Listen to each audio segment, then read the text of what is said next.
Okay. Hopefully that fixed our audio issues.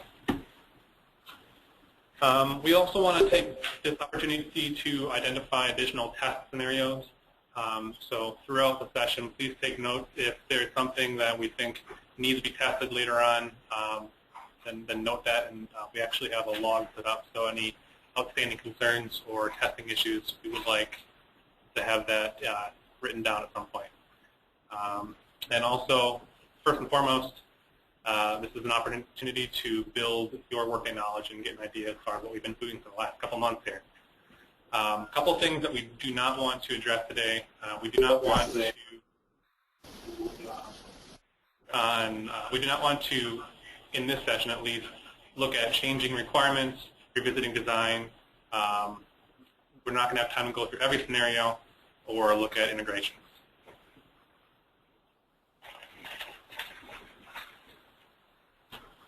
Okay, so I would like it to make sure that we can ask questions if we are pertaining to the scheduled topic. We are going to be a little bit tight on time, I think, so try to keep it pertaining to what's on the screen or what's currently being discussed. Avoid what-if questions. And then, again, I mentioned the log before, so we do have a solutions review log. Mary is maintaining, at least so that we can keep track of all concerns or testing scenarios in the future. And again, remember, this is not the final tenant. This is still a work in progress. This is the getting back to you where we're at so far. All right, so the objectives for the session today are to build an understanding of the configuration of our design, to validate the configuration. So again, if at any point in time something on the screen doesn't line up with what your understanding is or needs are, then please raise your hand. We'll talk about it. And then also to demonstrate the maintenance of our configuration, we want to review our BPs at a high level. We'll talk about a couple of outstanding items, and then we want to build a foundation for end-to-end scenarios, which for procurement at least are going to take place next Tuesday. So let's jump right in. This should be a familiar picture from a long time ago. It's the basic procure-to-pay process flow as it exists in Workday. So everything that I'll be talking about today pretty much begins as a requisition. So that's our first block box over here. So we are requesting goods and services via a requisition, and of course that then pre-obligates those funds. These goods or services are then sourced to a purchase order. Brings us right here. The accounting and the obligations for that are take place during the issuing of that purchase order. We do have the option to change that purchase order along the way if necessary. After the purchase order is issued, we can move on to creating receipts. That's where we're logging time and tasks for services, or obviously receiving goods for items. And then where Corey's going to pick up in a couple hours here is going to be the creation of the supplier invoices and matching against the PO, the receipts, et cetera, to make sure that all the numbers line up. And then settlement kind of moves further into the banking settlement area, so we'll be talking about that today. Our process overview, it looks a little bit crowded, but it's kind of just another way to look at the last page. We essentially start right here with the creation of a requisition. We then have to move to a purchase order. At that point, we can typically actually loop around up top here again and creating a supplier account, so we can look at receiving services and goods. Again, services are logged as time and tasks. Goods are, you create receipts for those goods. At that point, we look at the supplier invoice, and then it gets into settlement and resource management, meaning assets to tracking later on down the road. Any questions so far regarding what the process looks like, the really basic overviews? That should be pretty familiar. That's pretty standard. So the next section here, the the key configuration components, we're going to be looking in the tenant. So what I want to do is for each bullet, just talk about it briefly, and then I'm going to jump into the tenant as it exists now and show what's in there, and we can kind of make sure we're on the same page with that. So requisition types. This is step one for most processes. This is going to, in our case, differentiate between different types of requisitions. So typically, I've used it for routing in the business process. So if we're talking certain kinds of price estimates for procurement funds, corporate procurement, that kind of thing, those are the different requisition types we'll look at. Right now, we have 7 identified. Let's take a look at those.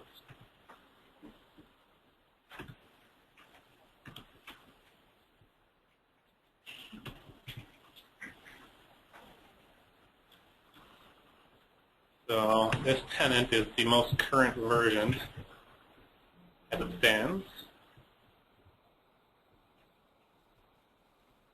So here are our 7 requisition types. I'm already at 250% here, so let's see. Okay. So the first is going in alphabetical order. Is emergency requisition. So in cases when emergency scenario has been declared in the country, obviously we expedite the process a little bit, and that's what that requisition type is used for. So when I'm creating a requisition, again, we'll see this again on Tuesday, we'll see the creation of it on Tuesday, I will have a drop down in the very beginning to select which type of requisition I want to create. And based on that selection in the beginning, that's going to choose who gets routed to for approval. In emergency situations, we're going to do things like bypass the CRC, just expedite things. The next one is, next 3, actually 4, are price estimates. So the price estimate for corporate procurement, that's still a work in progress. There are some changes that we're going to be looking at in the next couple of weeks, but we'll touch on what that process looks like in an hour or so when I get to the business processes. And then we have different routing for each the reimbursable, revolving, and strategic funds. I know that some terminology has been changing here recently, so I might have to update that, but at least we get the correct lettering for the PF, PQ, and HD. And then we have a purchase requisition and a service contract request. So purchase requisitions are typically, we may actually use it in one of 2 different ways. We've talked a couple different times in the process when we go from a price estimate to what you guys call a PA, what I call just a regular requisition. We may have the project manager in that process change the requisition type to purchase requisition. And again, that kind of depends on some other things we decide on about the process. If we can avoid that, we may just nix purchase requisition as a requisition type altogether and just create the PO outright in cases where we don't need to go through the whole rec process or worry about intent. I see an almost question over here. I guess we'll move on. All right. Sure.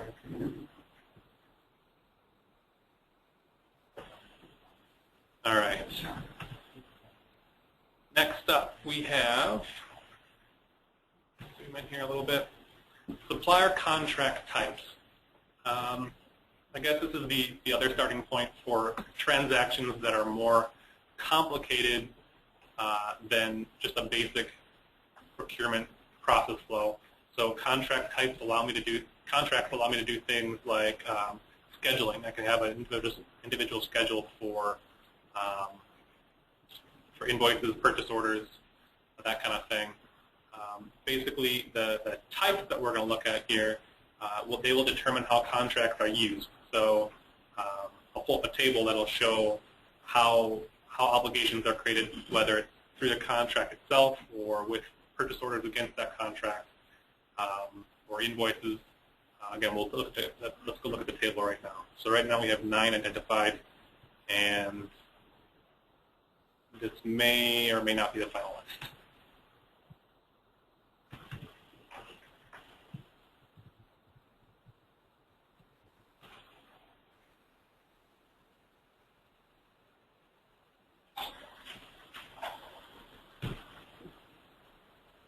So I want to zoom out enough where we can see the table, but still read what's going on.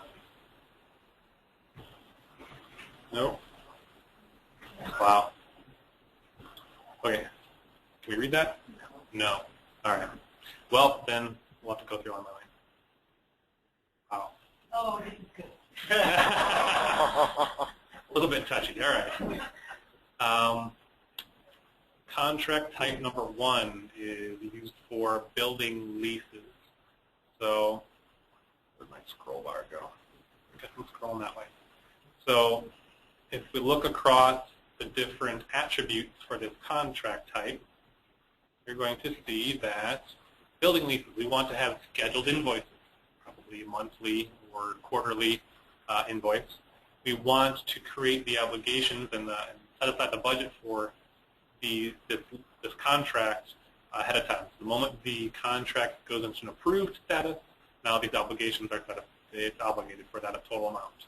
We also want renewal terms to be an option for that, as it's probably going to be a similar looking contract from year to year.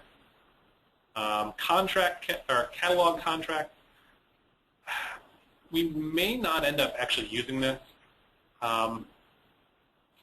Catalogs can be done in a number of ways in Workday. So what defines a catalog is a list of commonly procured items or a set price items with a specific supplier. So in cases where we have more technologically up-to-date suppliers, a lot of this can be done electronically via a punch-out. So we never are actually creating a catalog in Workday and manually typing in and populating these lists. So in cases where that's not true and they don't support electronic methods, then we have the option to create this catalog contract. And thus far, we haven't necessarily found a good spot for this because we found that purchase items are a better fit. Because purchase items, I can do the same thing. I can have a group of purchase items, and this will contain a spend or an expense category, the price, the quantity, the description, unit. I mean, it's got a lot of information about this item, but I don't have to necessarily tie that to an individual supplier, which has made it more useful for a broader sense. So right now, we have this set aside, so if we do need the catalog contract type, it's there for us, but I don't think we need to spend any more time on that. Okay. Deliverable service contract. Now we have two different kinds for this. One where we're going to have scheduled invoices and one where we have manual invoices. So we've got use cases that are going to make use of both of those. Let's see here.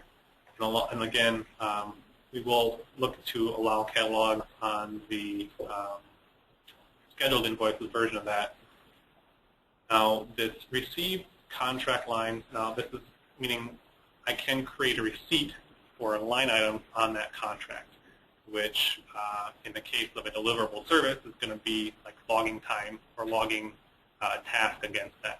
So I was hired to do, or I was contracted to do a certain task, and I can now log that in Workday by, okay, I entered my time. For this week, I did this task, and I've reached this percentage of my total goal.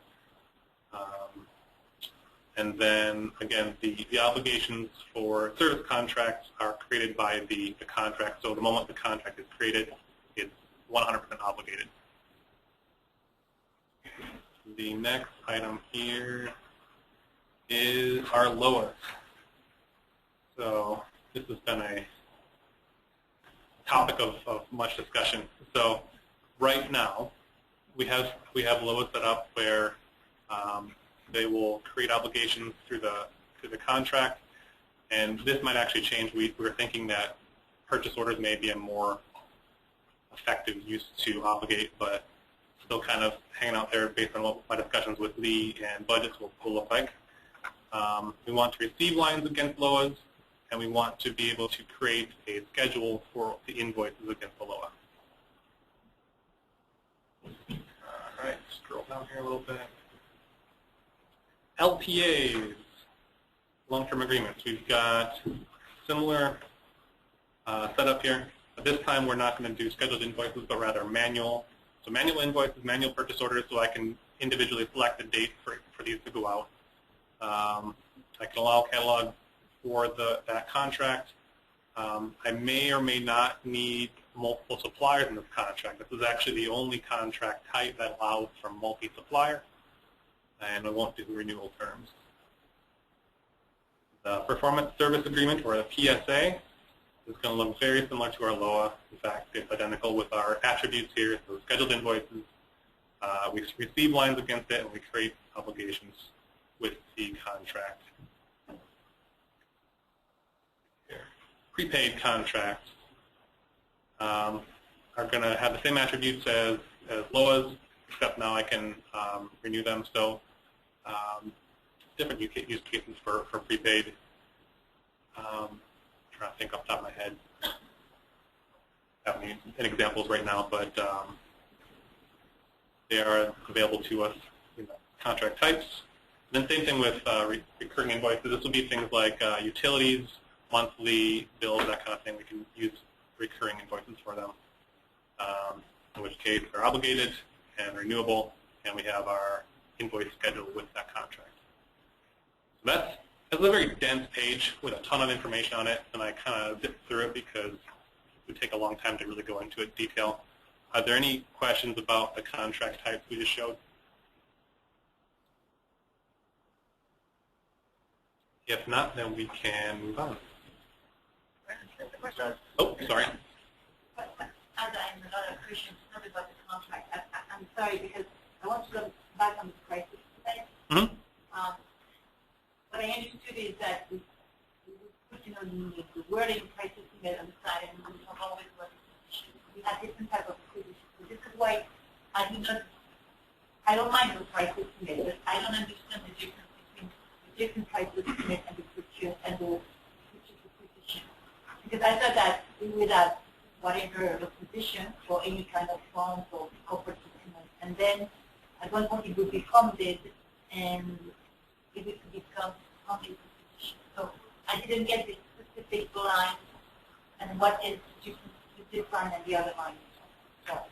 Right. So right now, the only use I have for a purchase requisition is maybe, if you like to go this route, to change the type from a price estimate to a purchase requisition in the middle of that process. Because for me, a price estimate and requisition was the same, so this is why I don't get it. If I may, what happens is the current process has the price estimate turned into what we know as a requisition. Word they speak, that's a purchase requisition, so it goes from that. So the last one is without a price estimate, so you just want to do straight requisition. That's what the last one is. So you have estimate that turns into requisition, estimate for PF, corporate, HD, etc. The last one is just a straight out purchase requisition. The price estimate, when you call price estimate, it's sort of already a process. One which is just one without a price estimate, right? But actually, in some of the explanations we've been doing with some of the options is you can go through a process where it has to go back to the originator, and then the idea is for that estimate to be copied and a purchase requisition to be issued directly from the initiator without having to go back to procurement to do a change. And all of these things as of now are not funded. Are not funded. So, correct. Upon approval, the requisition is pre-obligated. Okay. Right, and so this purchase requisition, for a while there I was thinking we may not even have a need for it, because if all we want to do is procure something, we know the fund, we know the work tags, the cost center, all that, we already know that, we don't need to go to intend, then we can just create a PO. But I also needed to leave this open here in cases where we want to go to intend. You know, we've got that all over the place, optional intend. If I want to just create a purchase order as quickly as possible, but I still want to go through intend, we're only going to have the integration with with intend on the requisition. So this would be the only place I could do that. So I would have to go back and use purchase requisition for that. Yes. Okay. I think we're. Good question. So you're saying there will be no integration with the price estimate? Intend? No, that's not what I said. There's no the integration with intend only exists in the business process called requisition event. There does not exist a intend integration in the purchase order business process. So any time, no matter where I want to get to intend, I have to start at the requisition. Okay. Sure. The supplier contracts. When you say enroll us in the agreement, when you have a check for scheduled invoice, that means that it is foreseen that it will be more than one payment to that rule. So Yeah. not necessarily meaning that we need an invoice of the execution. So checking scheduled invoices means that I have the option after while I'm creating the contract to then go in and link to this contract, I create a schedule that then at some point will, so say I want the first of every month. I dictate to my schedule I want first of every single month for there to be created an invoice. And I can go and change that or make that custom, whatever the schedule I need to look like. And then I run a task later on that kicks it off, and it automatically puts through those invoices that we want it to. You don't look satisfied, Jeff. If I can, help me clarify better for you. What else is the question I'm missing? I think you addressed okay. That's what I'm saying. But I mean, whenever you say we haven't ever been for this doesn't mean that all payments will be for the same figure. Is that correct? No, I can make that whatever I want.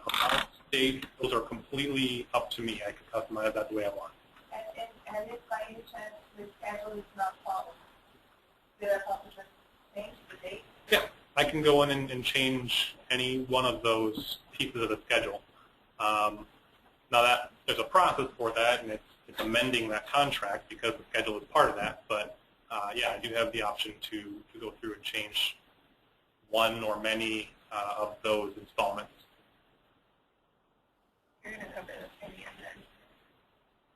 Yeah, so again, on Tuesday, we're actually going to live fire create a schedule, so you'll see that firsthand. We'll go through the whole process. Let's see here. All right. So the voice doesn't mean that you're going to have to get a bonus from the administration.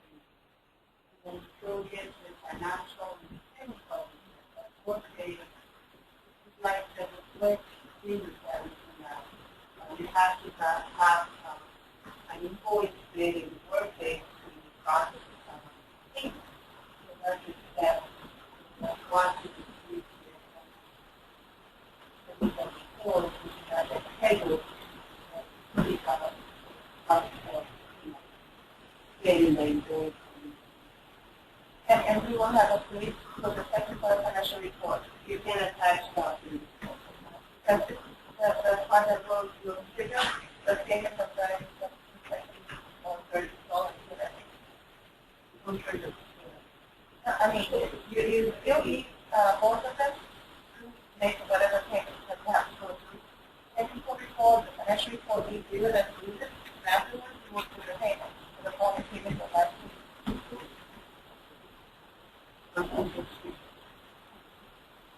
Yes, that's actually a really important piece you just outlined there, is that I can't make a payment to a supplier in Workday unless there's an invoice to pay. So that's right, your point, kind of a request for payment. I have to create the invoice in order to eventually make a payment to that supplier. All right, next up are the spend categories. Spend categories, for PAHO, I've heard the term expense category used quite a bit. They're essentially equivalent. These are word tags that determine the type of good and or service procured, and these drive the account posting rule. So the spend categories are really core to everything that is procurement. The way that the accounting on the back end is taken care of is it looks at my spend category, and there's a rule that says, okay, this type of good or service, according to the spend category, then hits this ledger account. So whether it be expense account, prepaid, any kind of ledger account is typically driven by the spend category. So these are really important. And from the very beginning, there was a decision made that moving forward in Workday, that we were going to use the UNS PSC codes as our new spend categories. So this has been a continuous effort to take the 77,000 codes on the UN website, remove the ones that PAHO will never use, and then fit that to the best way possible to the system, the legacy system that PAHO is using currently. This has been quite a task, and that's why you heard Zach say in the last session, we're still working on this. As of right now, we have 404 of them in the system. And again, these are, we're trying our very best to limit the number. We don't want 77,000 spend categories in Workday. That's not going to happen. So we're working on limiting them, and these are something that will be continued to be defined as we continue to move on. Now, this is not to say that only the UNSPSC codes will be used. There are specific cases. LOAs are a good example where they have identified 8 types of expenditures. So construction, there's a travel one, where we want to pull that and separate that out from the codes we have as the standard spend categories. But as much as possible, we're trying to fit them within the model that is set up. So let's take a look at spend categories as they exist right now. So I have created a couple of validation reports that will help kind of outline, just list out the different spend categories we have in the tenant.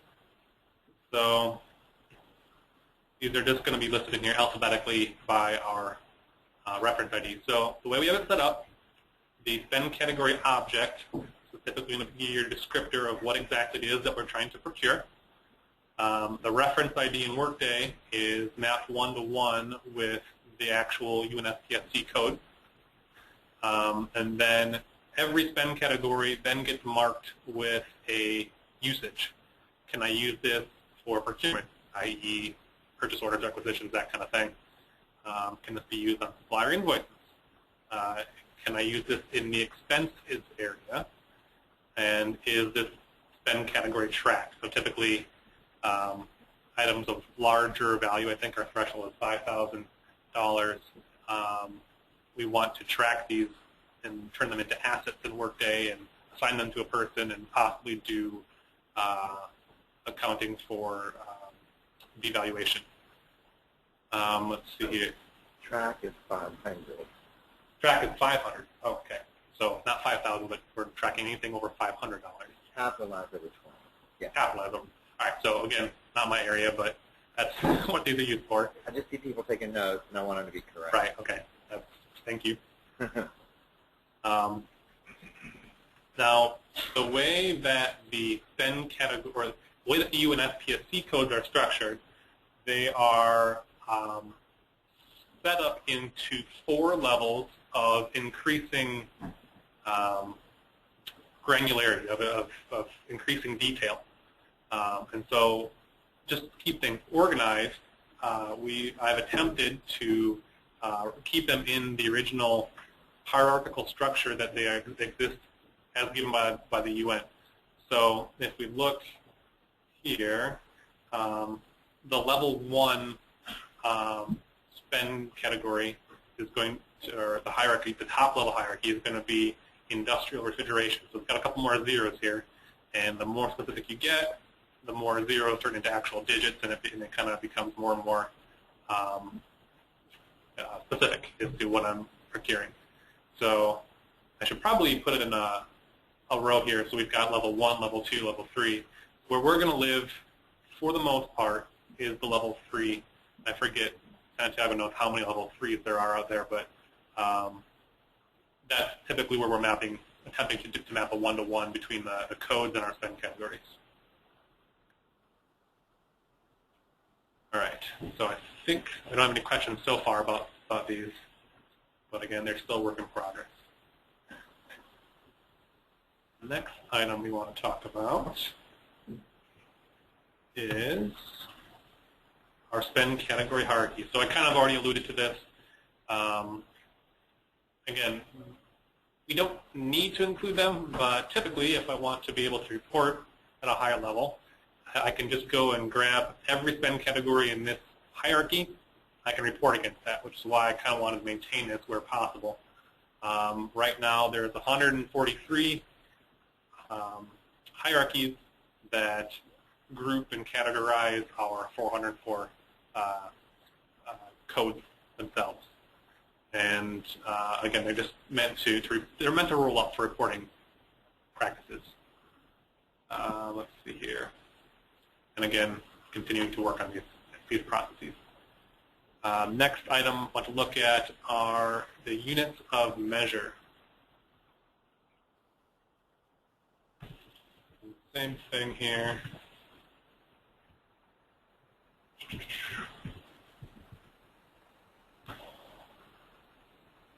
Create a report. Nope.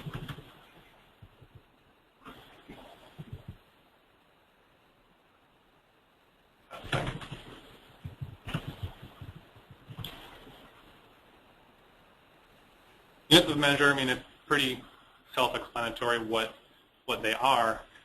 Typically, these are assigned to catalog items and purchase items.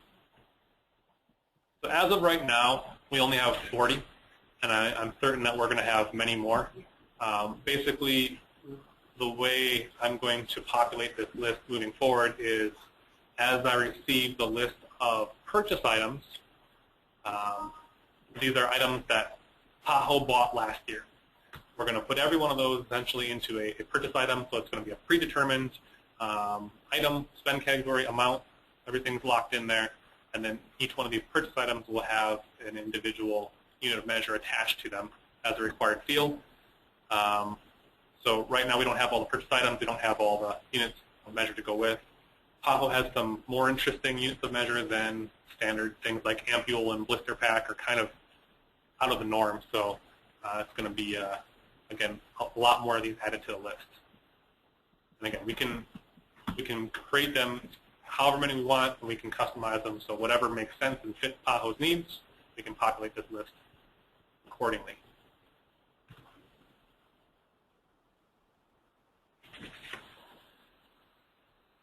That brings me to purchase items. So again, these can be used for frequently purchased items, and then what it does is reduces manual data entry. So every time I grab a vaccine for hepatitis A and this dosage, I don't have to enter all information in, and all of the units and everything are correct in there. It also helps to reduce user entry error.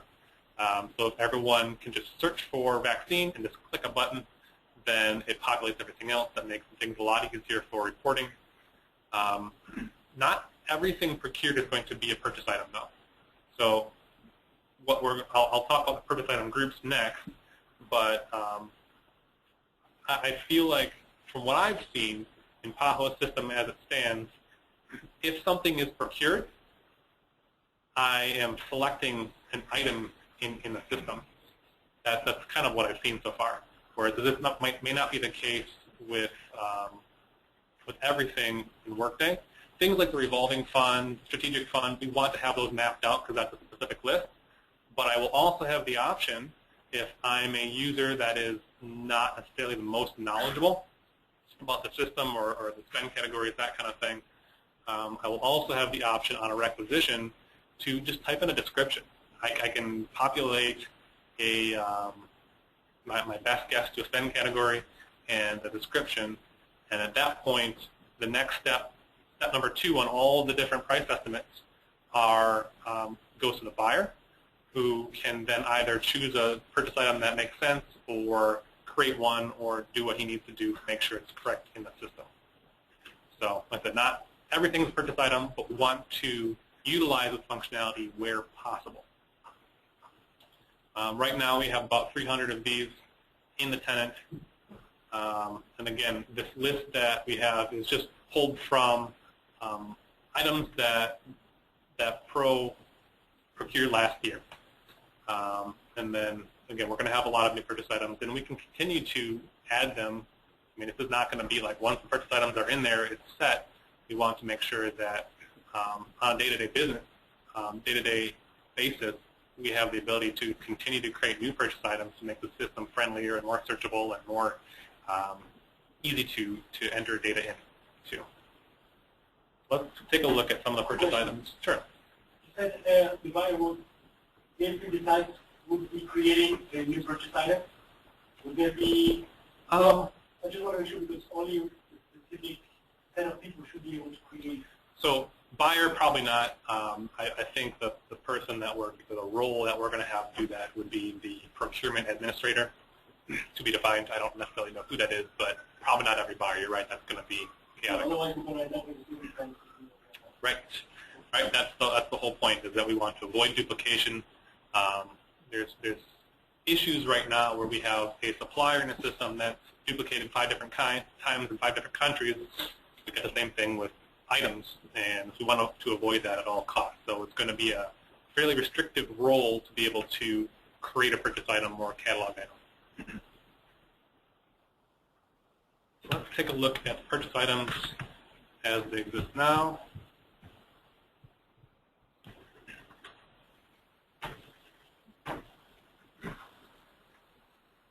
So here is a pretty basic list of what we have in there right now. Let me scroll down a little bit so we're a little more into English rather than a lot of numbers.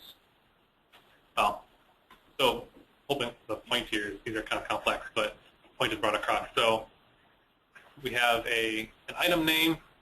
We have a description of what this item is. We have a group that this belongs to. And we also have things like item identifier and units of measure that I didn't populate because we don't need to see that at this level. But in this case, this example, all the items in the tenant here belong to the purchase item group of revolving fund. So if I'm a user and I want to procure something, I know it lives in the revolving fund, I can pull drop down, purchase item. The next level is going to be purchase item group. I'm going to choose revolving fund, and then that'll pull up this whole list of anything that's in the revolving fund. So if I look at my purchase item groups,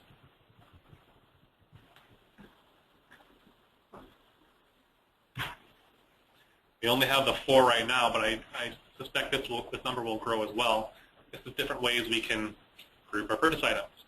So I want to have one for Q, PF, and HD, as well as corporate procurement.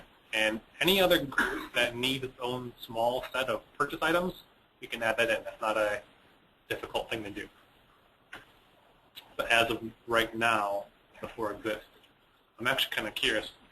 Does anyone off the top of their head think of an example where we'd want purchase item group that's not listed right here?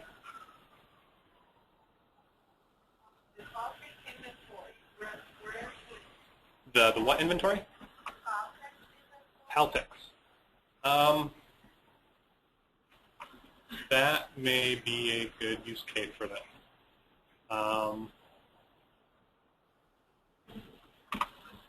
So Paltex is its own fund, right? Yes. So I think she's got, I think definitely that's one that, so, good, yes.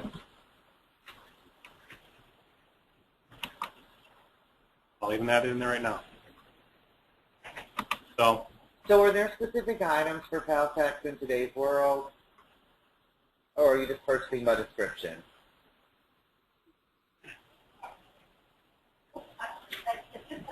What is the difference between the plastic procurement and corporate procurement? Because plastic is not part of corporate. well, What? With plastic, we will purchase in headquarters the majority of the books, and we will purchase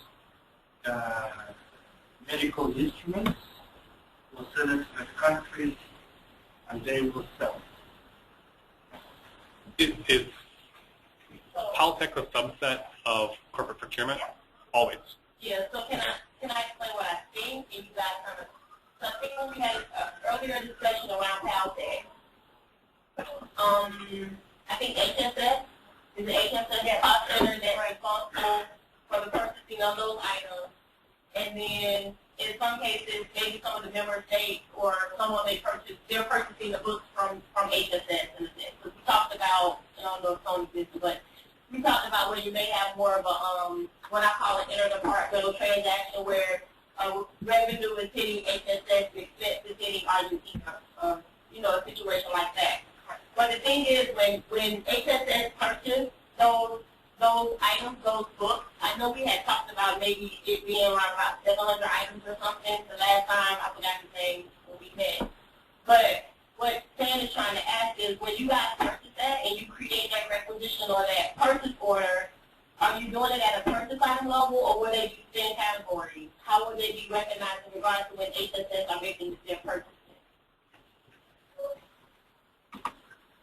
I got a little bit lost, but let me try to explain. On the case where a technical unit wants to purchase the books that are ready for sale, and then they're going to donate it, one would think that will be an interoffice allocation of funds or transfer of funds, because we can't purchase from ourselves. So I don't know what The initial purchase. the initial purchase. Yeah. Purchase the books. We'll do it in headquarters, a normal purchase order, and if it needs to be local, they will also use a normal purchase order. But in regards to, and if you want, I don't know now, Brad, but the same category, so The spend category, unless we go really, the beginning will be just books or medical instruments, and eventually, if we can get more detail, and naturally, we would like to see itemize different types of medical instruments. Are the prices on these things always fixed? The prices, yeah, you'll have one book for this edition, this price when you purchase it. Okay. So But I don't want I don't want purchase item group set up for Paltex unless you can give me purchase items. In other words, it's kind of a question, and it's a preference on your part. Do you want the books, each book set up as its own item in Workday, or not? And it's just your preference. I don't care one way or the other. Well, hold on. So I'm getting a strong no. Hold on. It's two pieces to it. That's why I want to hear what Tony. Wait a minute, That's wait a the minute, revenue let me- side. Because But we're not talking about revenue right now. but he has to No, take but- into consideration the level of detail on the expense side. I thought we agreed that we were going to provide the detailed information to, what's the system that, Epicor. Because Epicor needs to know what the books What you are, purchased. because they manage it in Workday finances, but Epicor does, and they need to have that detailed information. Right. So that they can track their inventory in Epicor. Right. So we just need that person that's going to provide that detail. So that's the piece I think that's missing. I think it is too. Yeah, I believe they have a detailed list of the books that they buy and instruments. So we need to get that from them. For us, it's not a problem because right now we're facing and we had a lot of categories. So if it's allowed, then we provide a long list. We'll have to see how we put a code for each different. Wait, you just changed subject. No, Okay. They're not going to be Can you- set categories. Okay. Right. Okay. Right. Okay. No, because I want So- to make sure that we're not programming to begin to create some category for type. Because it would be like you said earlier. It would be books, and then Okay. You can which link books and are the purchase text items? in a way. Yes, move. Sorry, Brad. So I think for now I'm going to remove call text. Well, no, you can put it there because they are based on what I'm comfortable with you leaving it there based on what he said. If they don't ever provide them, then they'll just be there and be empty. So it's up. I mean, they have to provide the data. But we'll leave it there so it can be provided. Yeah. All right. I think we need to work with Eduardo to get the list of books to get a Right. But I think it should not be, this discussion should not be around planning. It should be the same thing for revolving fund strategic, etc. The revolving fund is the grouping of different items like vaccines, immunoglobulin, and nutrition. And we are going to, in some categories, classify them as, syringes or whatever is in that category. So strategic fund is the best. There are some categories. Then if we want to link them in a grouping, in another type of grouping, other aspects that we revolve it on the strategic, it's fine. But it's just not, I don't think that we should have something particular for tech. It's about just the grouping of who is buying, which program is buying what. Right? Well, I think that Santiago is working with Brad to load the spending categories, and we're clear about who's doing that. I think we're a little bit less clear about who's loading purchase items. So Same. We're working with Santiago as well. Yep. Okay. okay, so what needs to happen that apparently hasn't happened is, although Eduardo has shown us several times his list of the things that he buys, that hasn't made its way through Santiago's Brad yet. So that needs to happen.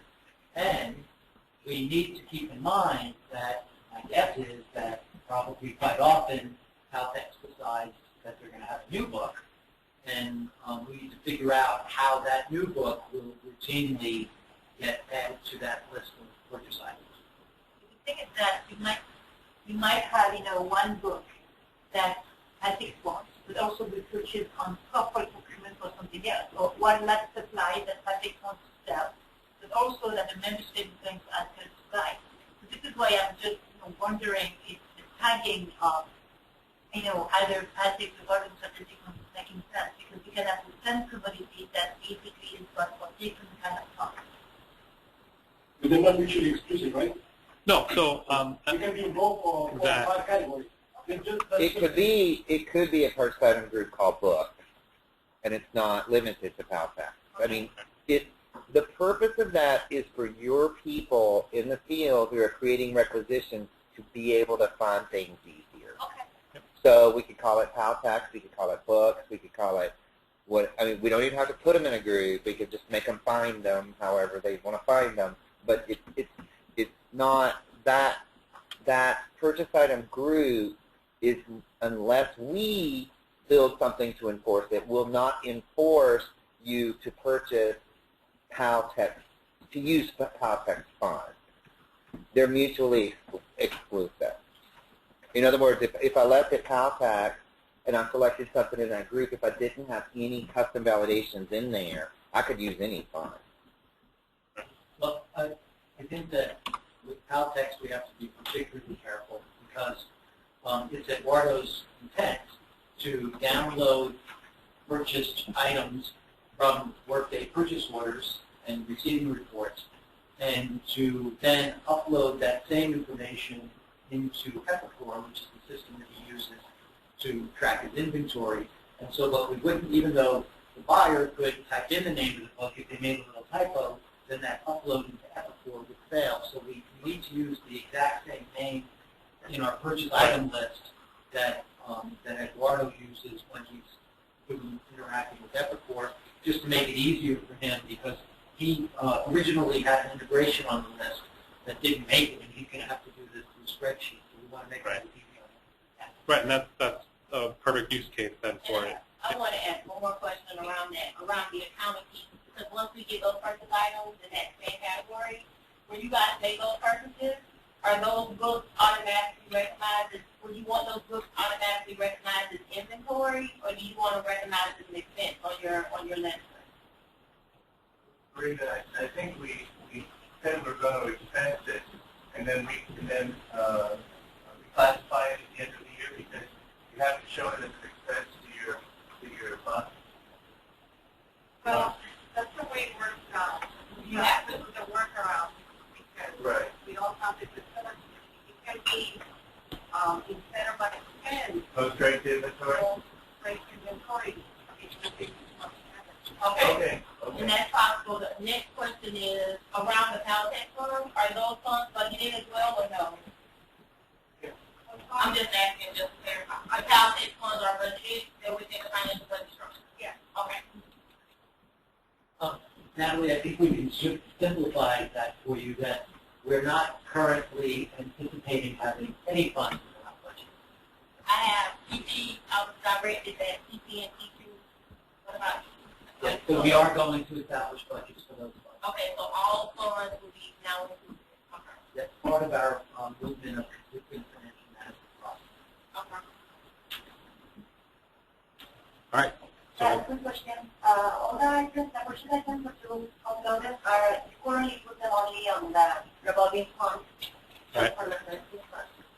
Yeah. All right, something very easy. yes. Yep. Until you use them, they're easy to change. Even then, you can change them out pretty easily. So, all right. Well, I think that actually helps to. Will you show her how you do that? Okay. Sure. Yeah. So it's really edit purchase item.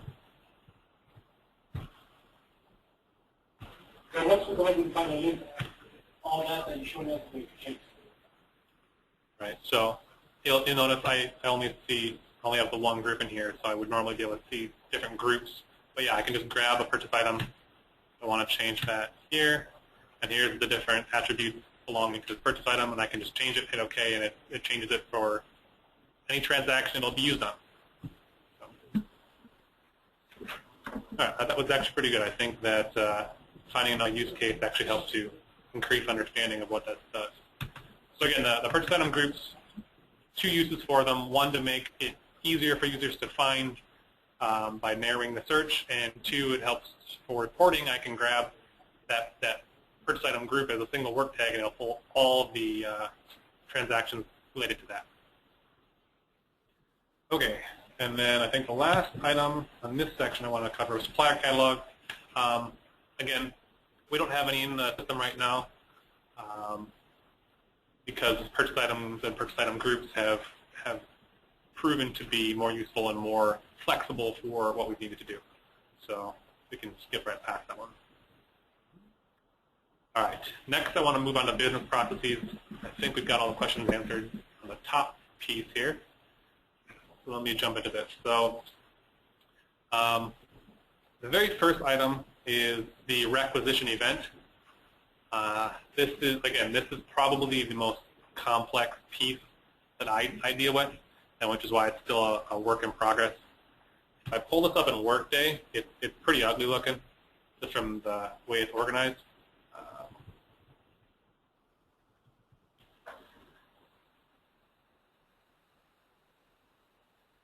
I'm not going to spend much time in this view because it doesn't really mean a whole lot to anyone who's not actually in there configuring it.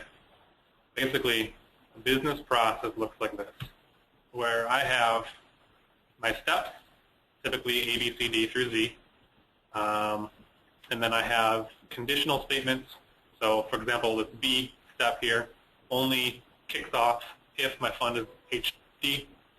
I can do things like approvals, reviews, actions, sourcing. I've got all kinds of different types of steps I can do. I then also have to send this task to a person. So in this case, step B is for my project manager to approve this. And so that'll show up in his inbox when he opens up Workday. It'll be a little notification. You have an awaiting task for you. Opens his inbox, clicks on it. It'll pull up the requisition as it stands, and he can approve it, deny it, send it back to whoever he needs to have them rework it, or pass it, pass it forward via the approve. And again, all this, we're going to do a live fire version of this on Tuesday, so I'm not going to demo it now, but I just wanted to give you an idea of what a BP looks like. So again, because it's so complicated and I've got so many different if and then statements, I don't want to look at it in this view. I've actually broken this out to be a little bit more palatable. My desktop. So, whereas I only get one requisition business process that has to encompass all the different flavors of requisitions and price estimates and procurement, this little Excel spreadsheet I have here is a little bit friendlier way, I would say, to view the individual pieces of the requisition. So again, in the other screen I was showing, this is all of these combined into one, whereas here I've got it split out into different funds, really. So I don't think I want to go through all these because there's a lot of them, but I do want to touch on, say, the revolving fund is a good example because it's a pretty heavily used fund. So in the case here, for creating a price estimate, I want to say that this type of requisition can be initiated by any user in FGL. Like I said before, that the very next step is for this going to be reviewed by a buyer. The goal here is to get some expertise involved where I now don't have any kind of errant fields or user error. So they should be probably choosing either a purchase item or making sure the spend category is correct, and the buyers are experts that are going to do that. The next step is going to be an integration. Again, we talked about this only existing on the requisition.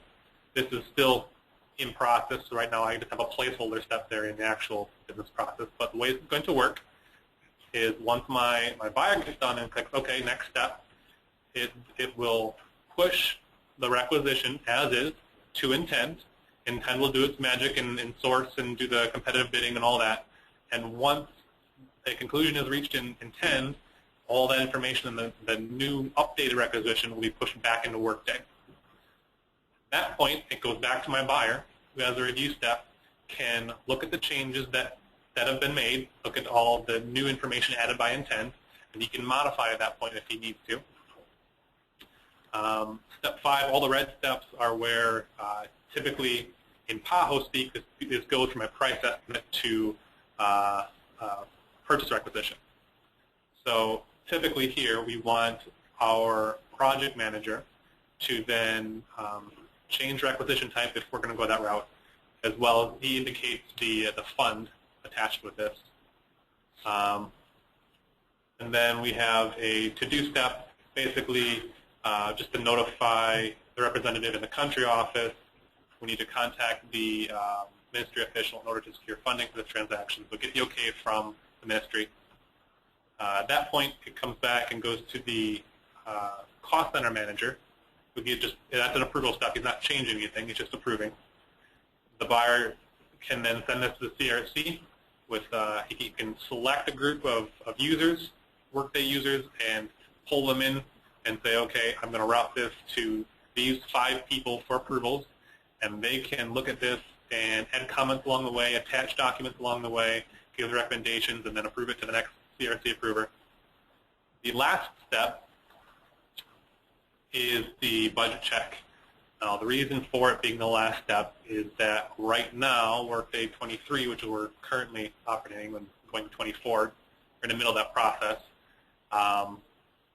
Right now, Workday only can do a budget check as the last step. I can't have any more approvals or any more review steps after this. This is changing in Workday in like the next release. So if it gets here in time, we're going to look at moving this step number 9 further up the chain where it makes more sense, because Tahoe has said multiple times that it doesn't make sense to have everyone approve it and all the bug the cost center manager and then have it fail budget check, right? So this is something that Workday is working really hard to push out as soon as possible. If it gets here in time, we'll implement it. Oh, Brad. Yes. Just kind of correct. We do have it now because of Workday 24. Right. We just don't have it prototype. We talked about it yesterday, I think, in regards to their options, because one thing came up when Vinny made a good point, which I know Katrina has looked at it because it's been around budget, is that they want it after the initiation step, actually before the users approve.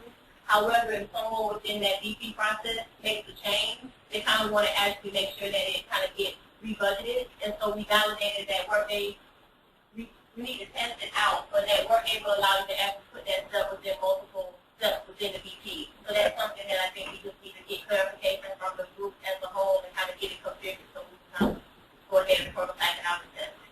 All right, so that means the usual group, Vinny, Louise, myself, we're going to roll up our sleeves and dig back into this. So that's fine. That's good, though, because we really wanted this to come through on time, and if we can sort all the bugs out and make sure it's tested and prototyped and works correctly, then we will implement it. Just want to make sure that when you do that, you use the latest version of the Yes, and I have been keeping that in parallel just in case we move it. Yep. So I'm not certain how much more value there is into going through additional funds. I think the more valuable demonstration is going to be on Tuesday when I'm live fire and tenant and actually logging as these people, going into the work into their inboxes and clicking approve or whatever, so I can show that. So that's in a couple of days. And the reimbursable fund is very similar to the other. I mean, all procurement funds are very similar. The corporate procurement, I'm going to skip over that because that's still a work in process. That's what Franz was indicating, that we have a alternate version of that. We may or may not, well, that we will be changing that around quite a bit. So I'm going to skip that for the time being. Then I have my purchase requisitions. So again, this is if I already know all my information. I don't need, well, I can already populate work tags, my fund. I know what that's going to be. I can create my pre-obligation and go through and tend here. And then I have emergency situations, in which case it routes a little bit differently because, again, we skipped the CRC and a couple other different changes. So I pretty much have a process flow for every requisition type. And so, again, the DP itself is fairly complex, and I think we can move on. Is there any questions about the requisition? Because it's a beast of a business process. Okay. I have one. Sure. I don't remember if you responded to the before, like when the price estimated for 5 items and out of the 5, I'm only going to buy 3.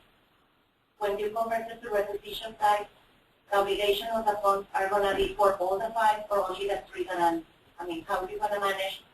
Because if they don't have enough money, they have only enough money for 3 items out of the 5.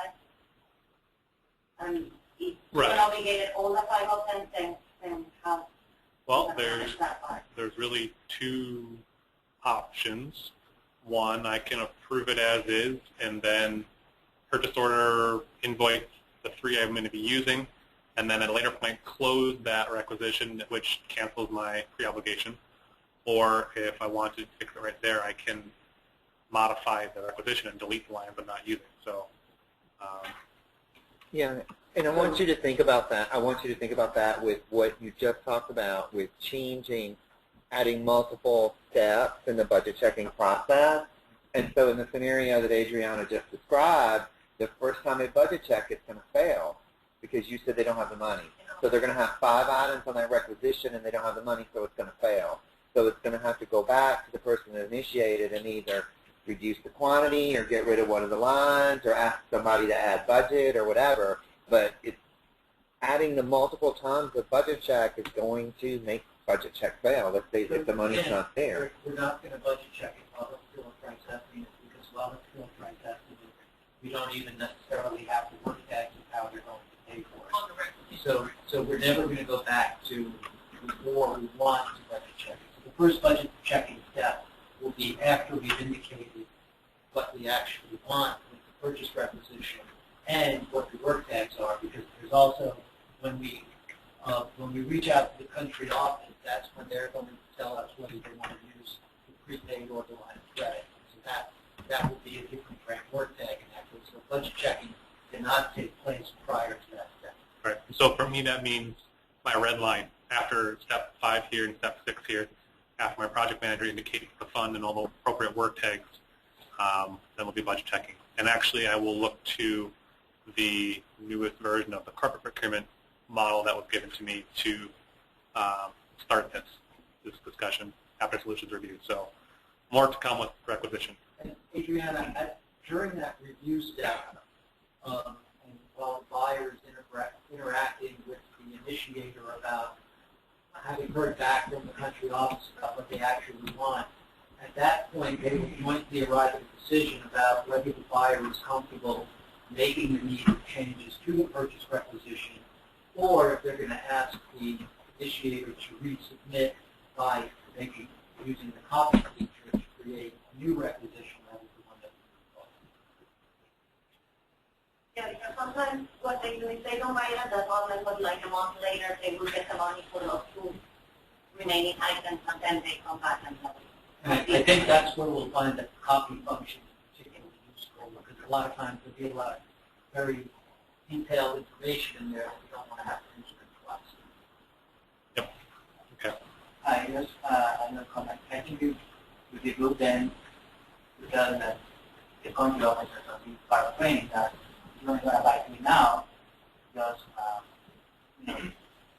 you either compare the lines just for the 3, and then you will have to create a new project requisition for the other 2 or more later. So we don't have to do all 2 these all the time.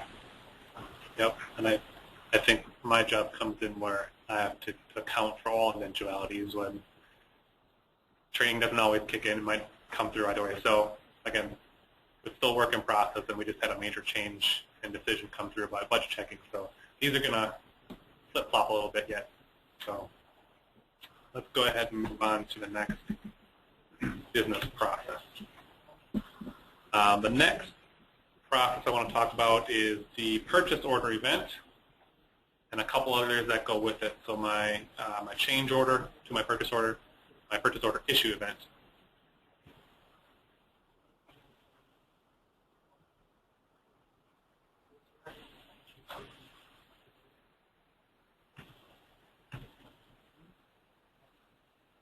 So similarly, this gets to be kind of ugly when I look at it in Workday, so I've created another one of these to help break it out. There's a little bit of a change here from when we last left off at this. So the last discussion we had talked about, we wanted all of the approval steps and everything on the issue event, which is right down below here. Basically, when I create a purchase order, that purchase order remains in draft form until I've gone through every step and it becomes approved. So my buyer looks at it, my unit chief looks at it, whoever needs to approve it clicks OK. At that point, it becomes approved. I still don't have accounting for that. I don't have obligation for that yet.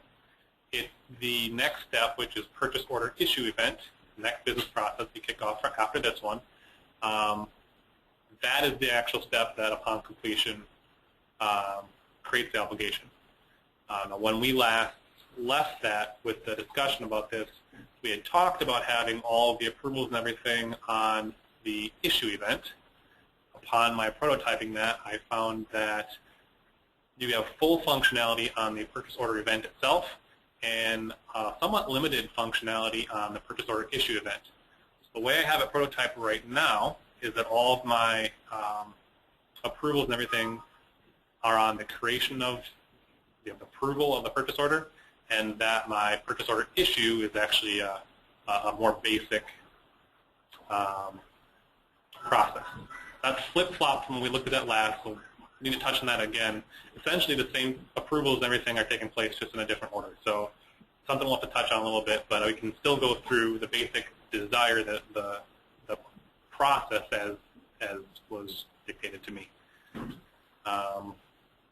So there were 3 different types of procurement purchase orders that we talked about.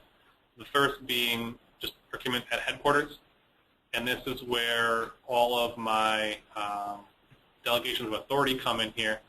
So I've got individual roles set up right now where we can actually have a buyer with delegation of authority 5,000, 10,000, 15, 30. So based on the G levels and the P levels, we've created a role for that so that if we're above the delegation of authority of any one of the buyers that's initiating, I can then push that to a more senior buyer and or unit chief or Florence if we're above 120 grand or above 75. So the way that this looks like right now is that it's typically going to be initiated by a headquarters buyer. Typically this first step is actually automatic. So after I complete my requisition, it automatically goes to the buyer's inbox and it says, source this to a PO. And when he clicks OK, that actually creates the purchase order automatically. So typically it's not someone doing this task, but it's rather just a following of an approved requisition. After that, we want to go to a buyer with a delegation of authority with enough to cover it. So this is not, there's an if statement ahead of this. If my buyer already has a DOA enough to cover this PO, then I'm going to skip the step. If it does not have enough, if they do not have enough authority, then I route to a higher level buyer and they can approve it.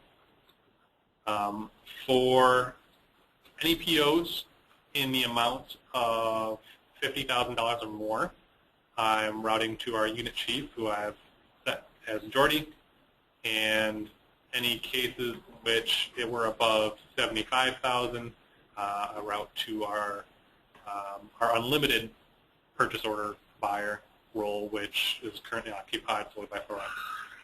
And again, budget check is available at the end of this, not at the beginning. And actually, this is something that's kind of new. Usually the budget check was only on the issue event, but that's another thing that changed with Workday 24, I believe. Any questions about my delegations of authority and the PO looks like? Okay. Similar process for country offices, with the exception that we're not dealing with buyers of a certain level. We've basically got country offices and then Brazil with the possible emergency scenario exception when our DOA gets bumped. But very similar process, it's going to look the same. And then we also have the cases in which cases that would typically be handled by a purchase card, but in scenarios where they don't accept a credit card, we can also issue a PO with the same rules regulations less than $5,000, and they can follow a very simple process flow and run accordingly.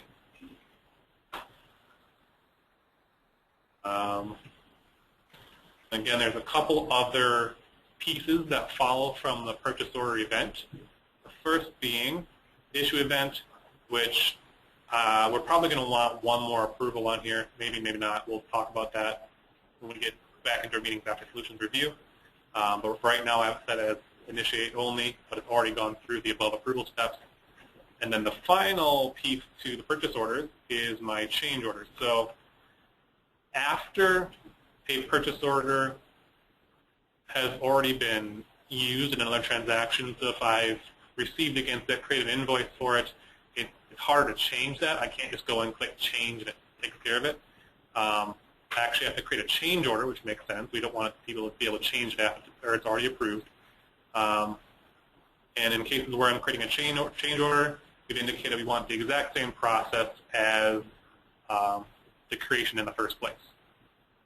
So that makes sense. If it took X number of approvals to obligate those funds in the first place, we want the same approvals if we're changing it, increasing it, decreasing it, whatever the case may be. Are we good to go on purchase orders? Yes.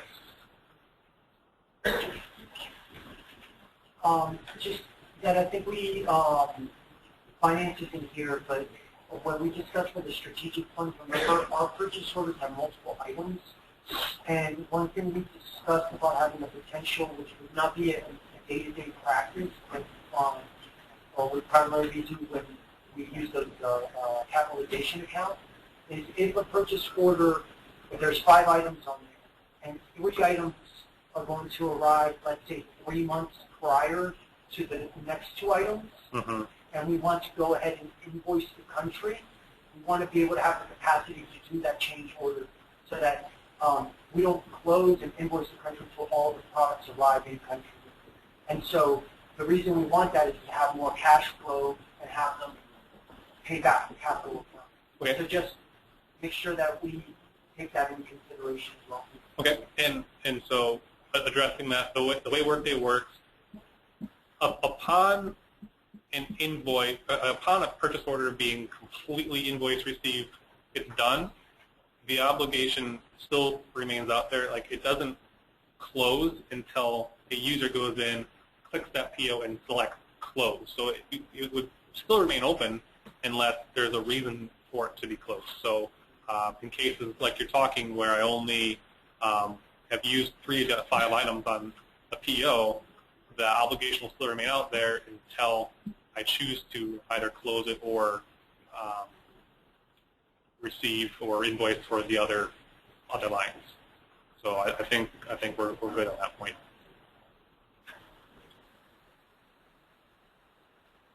Okay.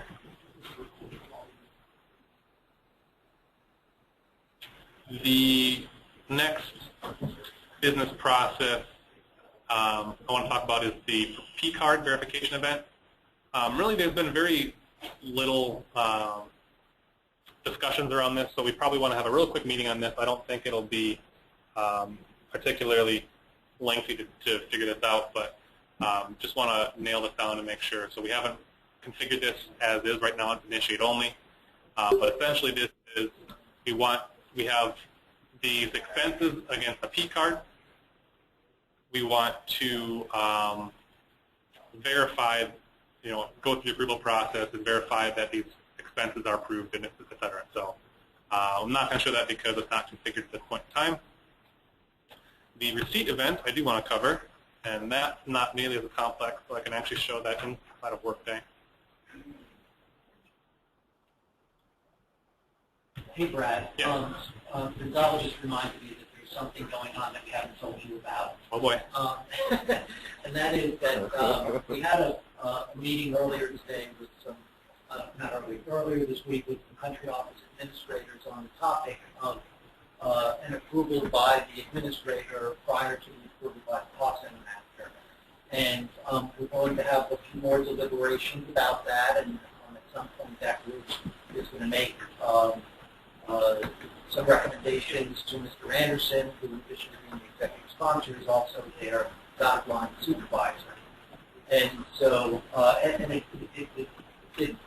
the answer to that is likely to affect the approval to the cost center manager, whether there's another one in front of it, and then actually whether the cost center manager needs to get rid of that or not. So that's something that is going to affect every business process, but that we haven't told you about. But you'll be happy to hear that we already know what the role will be and how it's going to work. And so there'll be another step there. We're just envisioning a custom role in the assignment for people. Okay. Okay. And it'll be a role that will work by cost center, sort of similar to the cost center manager, whether he the budget manager dash people. Okay. I'm glad that you were able to get this presentation because we talked about that. We were concerned and when we sent you an email in regards of the personnel manager and the way that we could maybe give it what you said it was practice. So where are we exactly on that? So the subset of the country office administrators have had a meeting about that. There were going to be a couple more meetings, also including the headquarters administrators. And then hopefully sometime soon a recommendation is going to be made to Mr. Anderson for his review. And the enrollment. Maybe that's very much along the line, but the discussion we had about splitting the cost center managers for the funds at headquarters as well. I would assume it'd be the same type of business processes and customization. No, that discussion was about cost center managers. And cost center manager is a specific role, a very important role that we really don't have the ability to change. This idea is to, by having a more consistent approach about review by an administrator, possibly creating some opportunities to have transactions happen without the explicit approval of the cost center manager. But the cost center manager role will continue to exist and will continue to be managed by PPO. So maybe we don't need to have this discussion right now, but the impact of that may be an option for what we're talking about the funds, where we don't want 1,000 POs to be routed to the cost center manager of FGL and 400 to the cost center manager of HSF. Exactly. We're trying to solve the same problem. This is why we want people not having two silos. I'm not sure who's organizing those meetings. So Caroline, would you make sure that Florence gets communication goes And So is this discussion solely around the administrator's role with regard to procurement? And so this is a role that might cross into other areas. Again, it's part of our desire and mandate in our project principles to have consistent practices across all policies. and I do Do you want want to be invited to them? Well, we already designed our roles for banking, which obviously, has a role for the administrator, and we have, unfortunately, against your wishes, we have cut some roles.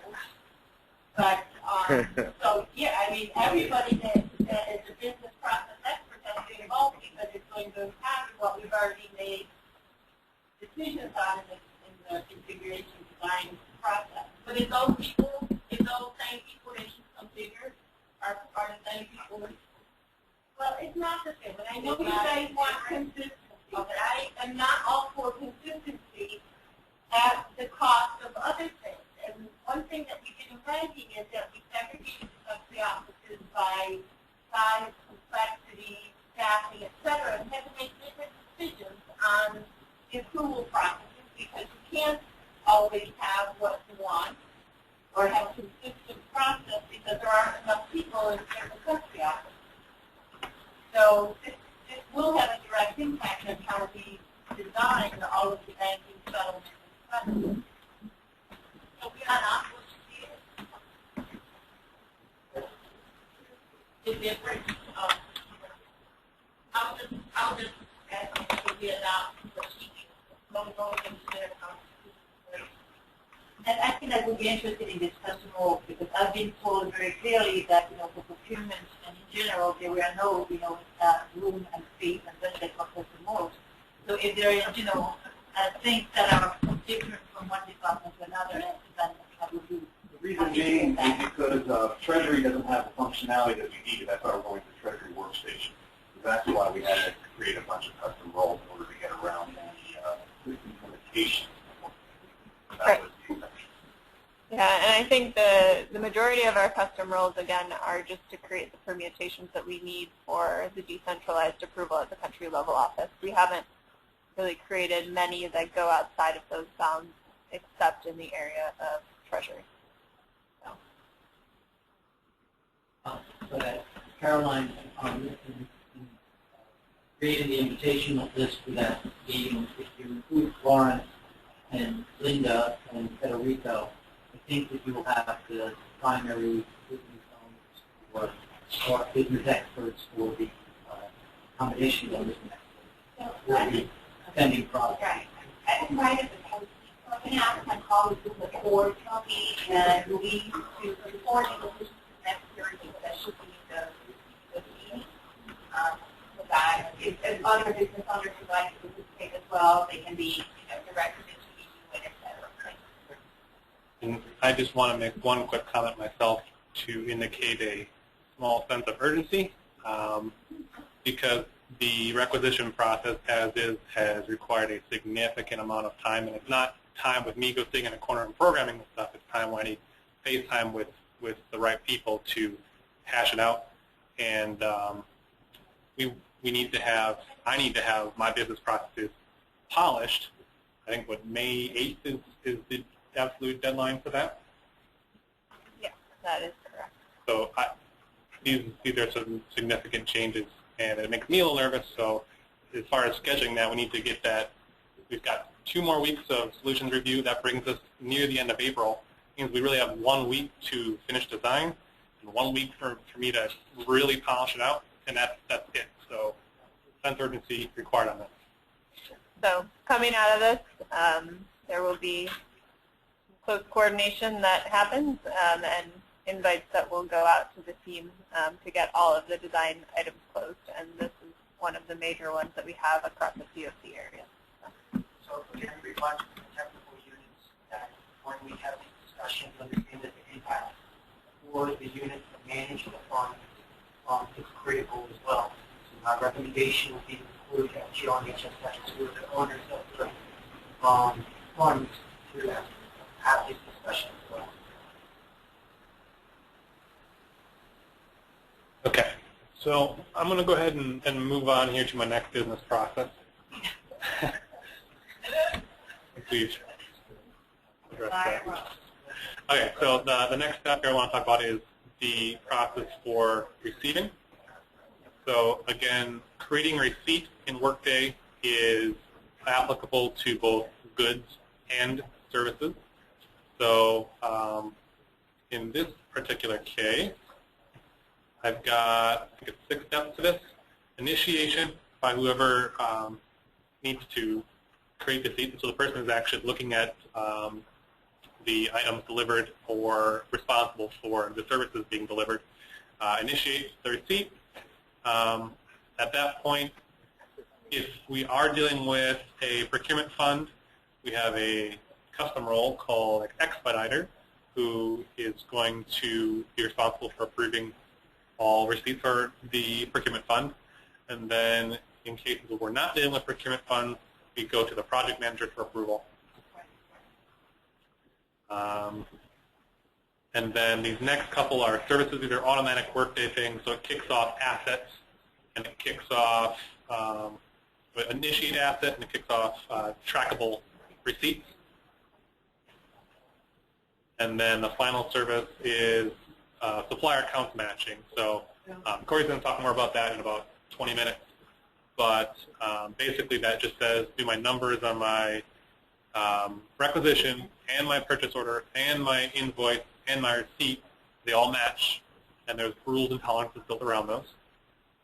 And then my process is completed and my items have been received.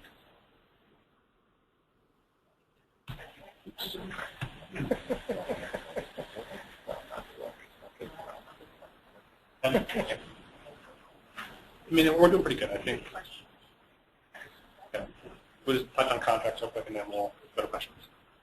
All right, so I want to talk really quickly about supplier contracts. I've been indicated we got 10 minutes to get through material and take questions. So I'm going to pull this up really quick. I have one more Excel spreadsheet to kind of quickly cover this, and then we can take any overarching questions. So we have a similar setup here where we have all the different contract types have their own individual routing based on that contract type. Now, when it comes to business processes, I have my creation, which is the supplier contract event. I have my purchase order schedule event, so I'm creating the schedule for the purchase orders against that contract. I'll zoom in a second. And I have my invoice schedule event, which if it's selected to do invoices rather than POs, I'm going to create a schedule for that. And I also have the create schedule installments for receipt. So a couple little minor BPs that are pretty simple that kind of kick off as a secondary process to the contract event. But I think the real meat of the process is up top here. So we'll start with LTAs because they're pretty overarching. But we have initiated by buyer, so my buyer is the one creating the supplier contract. He's putting all the details, the line items, work tags, etc. Step 2, we have approval by that buyer's manager. Step 3 is approval by the cost center manager if it's been initiated by a country office. If it's been initiated by an HQ buyer, it goes to Chief of Pro.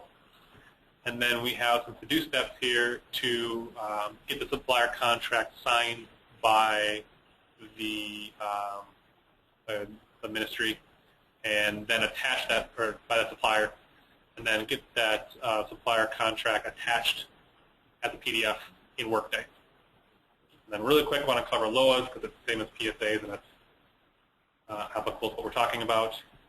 Again, we talk about having initiated by any user for a LOA. The project manager immediately reviews that so they can make changes if something was done incorrectly. And then we have all the delegations of authority. Similar to the buyer roles, we have a custom role called LOA approver, or I think I have it actually as PBU approver for supplier contracts. And if it's above that cost center manager's delegation of authority, it goes to them. If it's above and then we can also do an add approver step. We can kick in the CRC, same as the requisition. We can add approvers for the CRC. And then if it's a certain, again, above the threshold, we have the choice to send it to the EXM.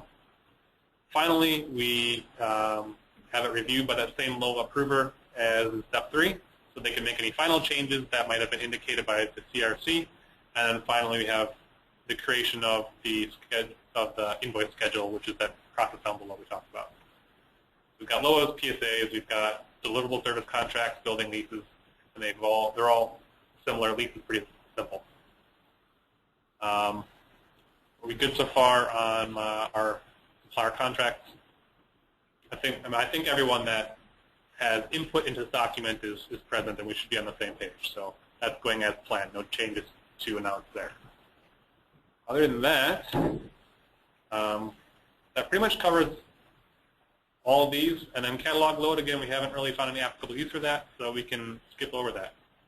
That is all of my, sorry, go back up.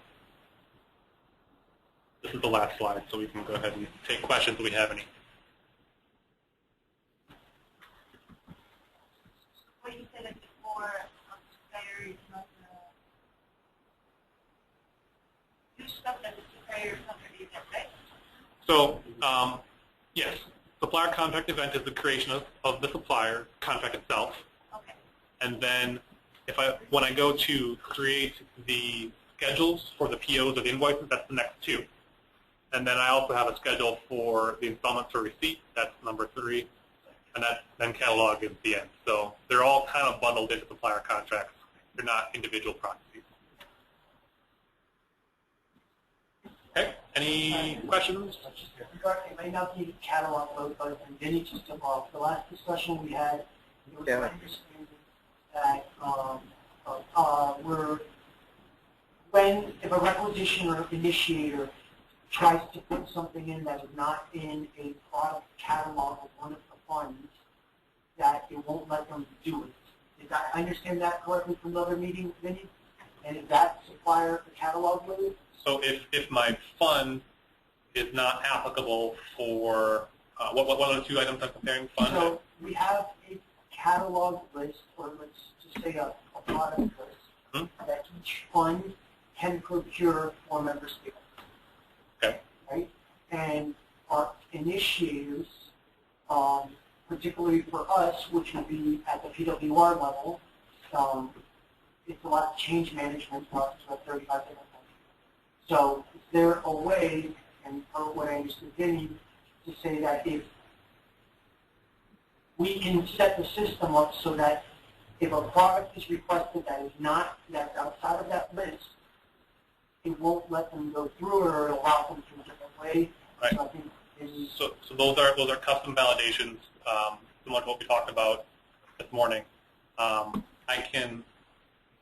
can manually program rules that disallow certain combinations, or in your case, we have like a purchase item group, and we're trying to connect that with a fund.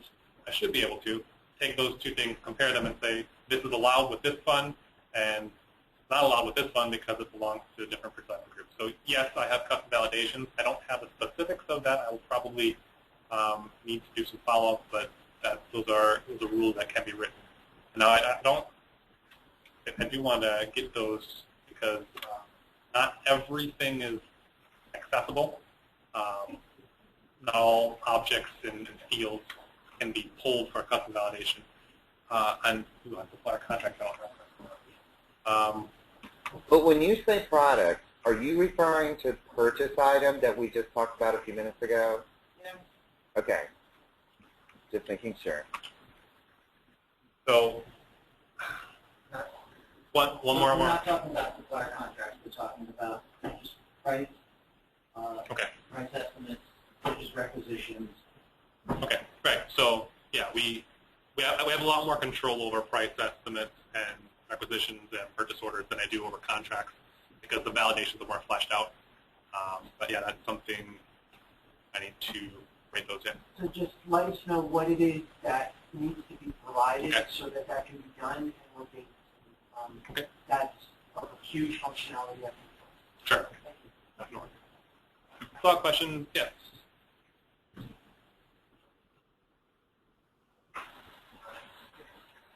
There is another process that is not clear yet.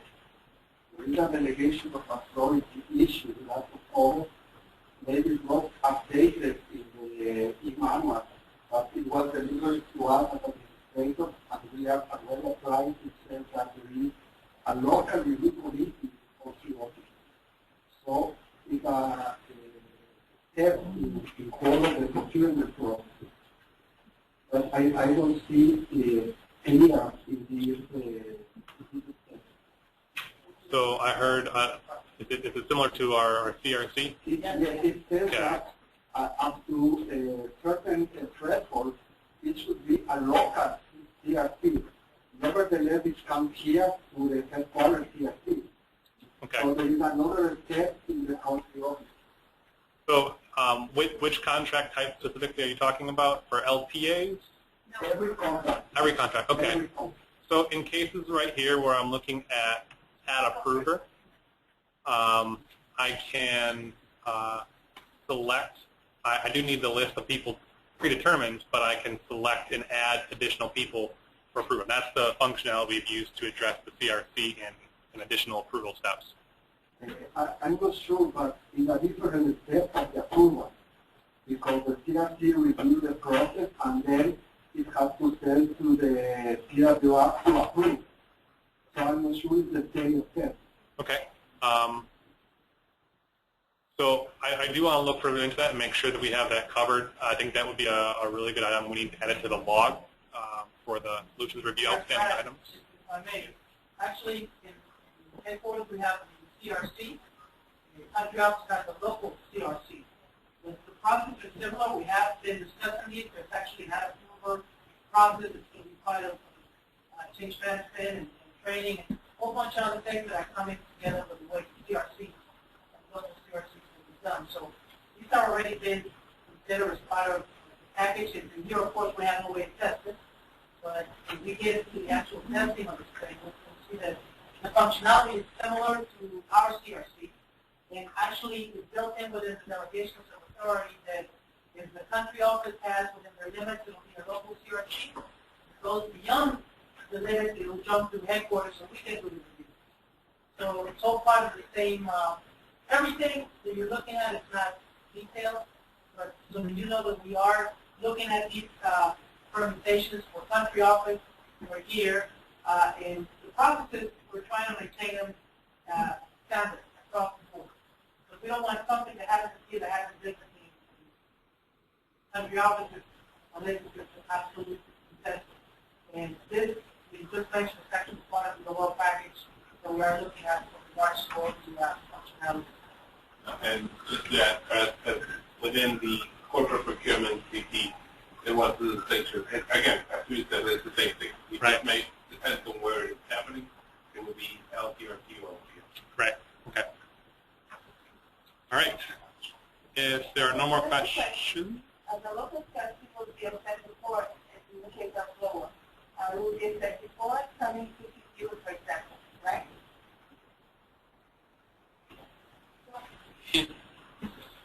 In the way I have it set up here, it'll be after.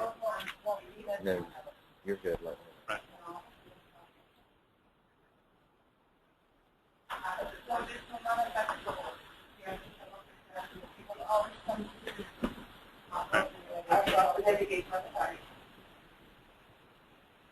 Okay. Good. Well, I think we're at a good breaking point then. Let's take 10 minutes, come back on the hour. Let Mary go ahead. We can come back at 3:05 and we'll start supplier accounts. All right. Thank you. Thank you.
Oh, gotcha.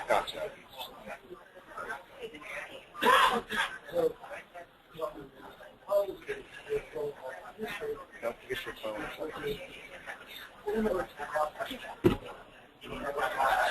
Tom, something on the start. You said 3:05, right? So. All right, if I can ask everybody to take their seats, we're going to go ahead and get started.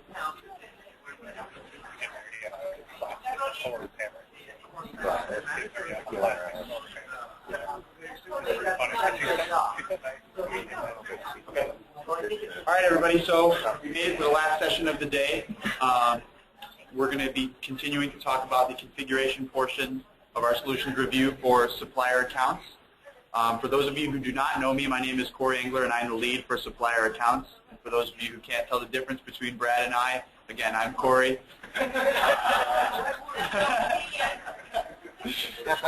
So without further ado, we're going to go ahead and get started. Again, the next few slides are going to be basically a repeat of everything you've seen. So I apologize if I sound like a broken record, but we're going to get into our agenda here. We're going to review the solutions review structure. We're going to go over some objectives, take a look at our solutions overview, take a look at some of our key configuration components for supplier accounts, and then we're going to discuss briefly our business processes, and then with some time at the end for Q&A.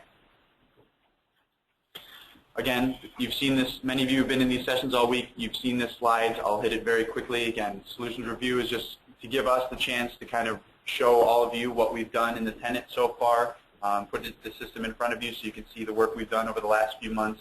It's also an opportunity to see what the business processes look like up to this point, how we've configured those based on our design meetings, etc.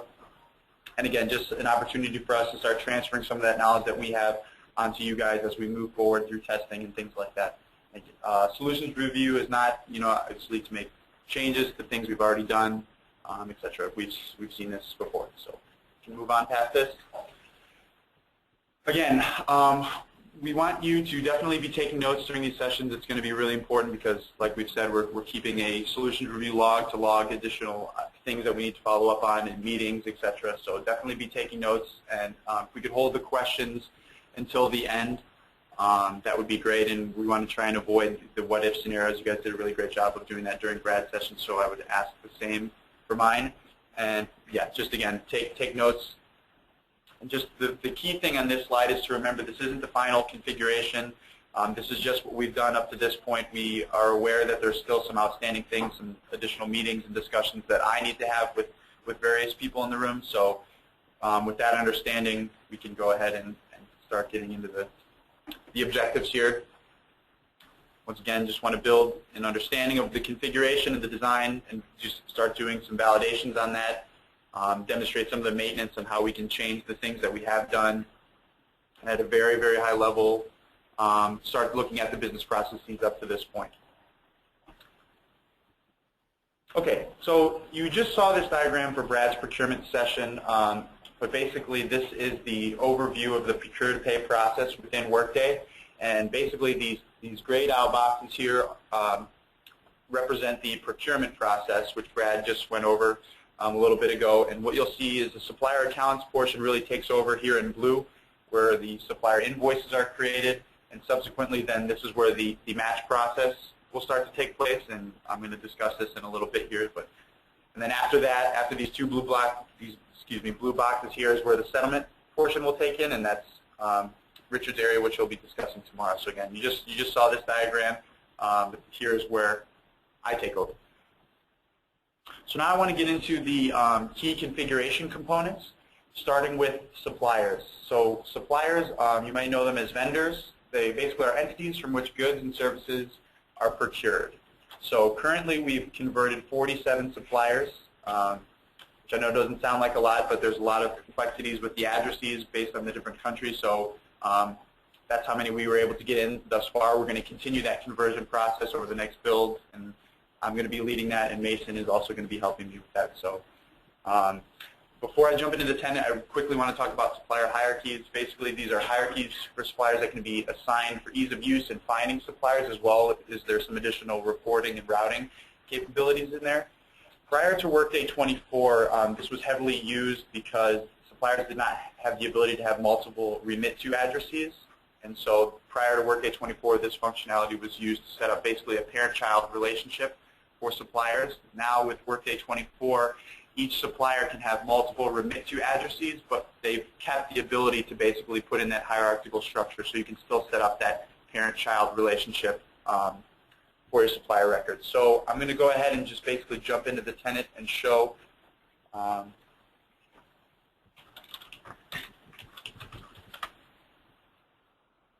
and again, a lot of this is a report that I made, basically showing all the suppliers with some key fields that are going to be on those suppliers.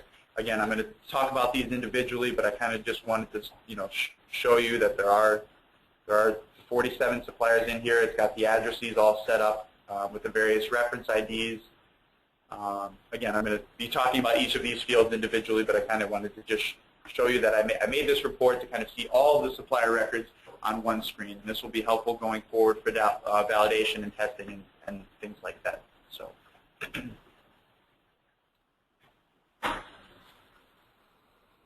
The next thing I want to discuss is supplier categories. And supplier categories are used to organize suppliers.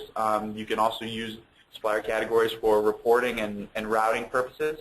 Key thing to remember about supplier categories is a supplier can only be in one supplier category. Okay, so there's currently 4 of those that we've configured. I'll go ahead and just show that list quickly.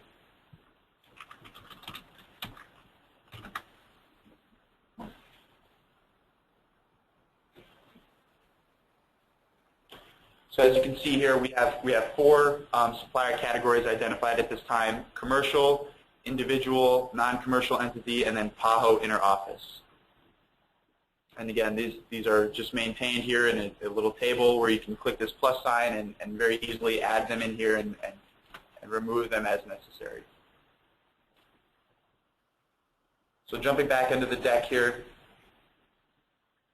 in addition to supplier categories, another way of grouping and organizing your suppliers is through supplier groups. Now these are used to help, again, like I said, it makes a long list of suppliers much shorter because you can put them into groups and it makes categorizing them much easier. The key difference between supplier groups and supplier categories is that supplier groups you can be in 0 or many supplier groups. Now based on our design, every supplier will be in at least one supplier group. So that's just one thing that I wanted to note there. Because we are going to be using these supplier groups for some of our routing in one of the business processes that I'm going to describe in a little bit here. So that's just one thing to keep in mind. Currently we have 89 supplier groups configured. And again, I wanted to show you what that looks like in the tenant.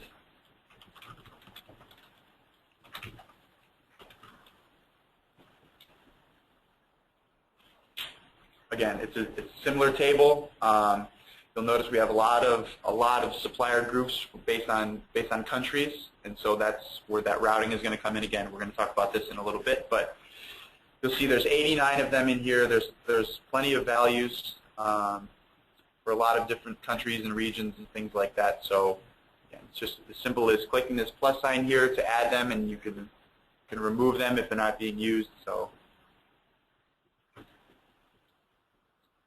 Jump back into the deck here. So I'm going to pause for a minute. Is everyone okay on supplier categories and supplier groups? Remember, the key takeaway is that supplier categories you can only be in one, and supplier groups can be in 0 or many groups. I have a question for supplier categories. For instance, for Lowell, we have a number of universities, foundations, and schools, etc. Will they all fall under the non-commercial category? I would anticipate that because we're going to use, there's actually a supplier group for LOA, and so that, I apologize. It's my understanding that a LOA could actually go to a hotel. No, always a non-commercial entity. Yeah, I think the way that Corey that is not in the wrong category, commercial should be non-commercial. So that's why Right. Right, because and that, I mean, that's as simple as just when we do the next load, I just make that change because that was the data that was provided to me. Right. Again, with there only being 4 of them, it's an easy change. I basically would just need to update my file for those. And but those are specifically. Let's go back and look at it. Let's go back and look at them one more time. Supplier categories. You had, I think for the first time before the first introduction of your show, but we are refining data and making it better. So I think probably all of them have the correct one.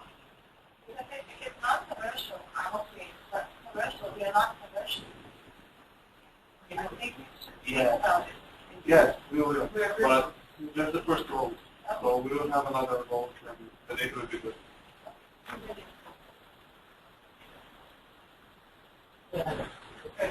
We okay on that? Actually, doing what she's here to do.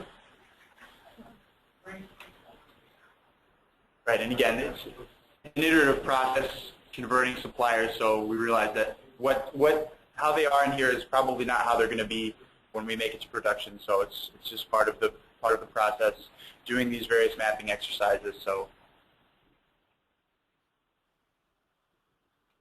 okay, so jumping back into the deck here, the next thing that I want to talk about is reasons for supplier status change. So how we're loading all the suppliers in is active, so they have full capabilities to do all types of transactions.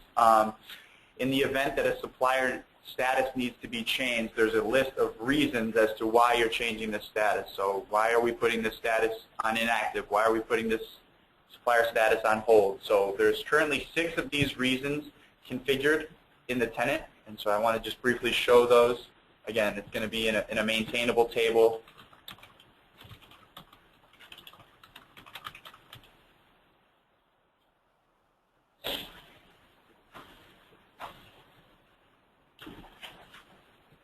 And so you'll see here are 6 reasons. These were identified during design debarred by United Nations or other international organizations. There's a reason for quality issues. There's reasons for supplier documentation expired, pending. There's a refund pending, supplier status change reason, and finally there's reports that are outstanding. And again, this is just in a maintainable table similar to the groups and categories, where you can very easily add those. And again, this comes into play when, if you are changing the status, this reason is going to be required. So someone is going to have to put in one of these reasons as to why the status is going from active to inactive or hold.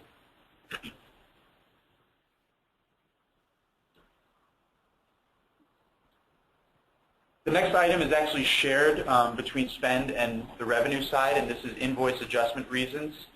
So this is, like I said, this is used when you're adjusting either a customer or supplier. When you're adjusting a supplier invoice, again, a field that's going to be required is what is the reason we're adjusting this invoice. And again, we have currently 9 values that are configured for both use in payables as well as receivables.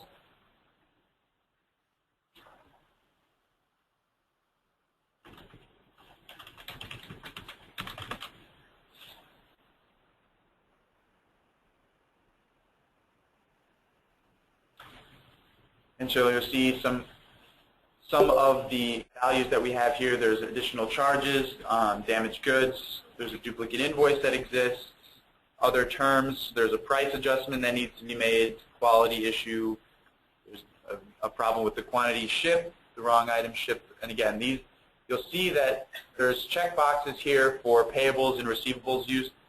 Since both boxes are checked for all the reasons, these reasons are shared across the spend and revenue side. So something that I wanted to draw your attention to. So pretty straightforward. Made through that slide. I don't have any questions on this, but like I said, pretty straightforward, just maintainable tables where you can adjust these reasons and statuses.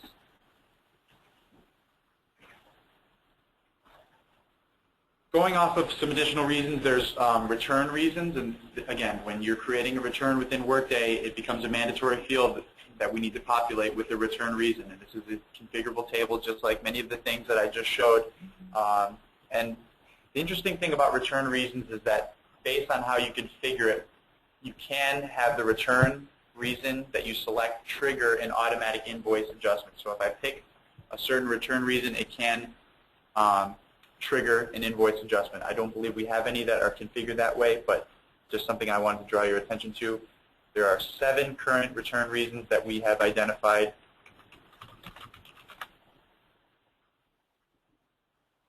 And you'll see there's similarities between the invoice adjustment reasons, again, damaged shipment, incorrect destination. So you'll see a lot of similarities between those 2 lists.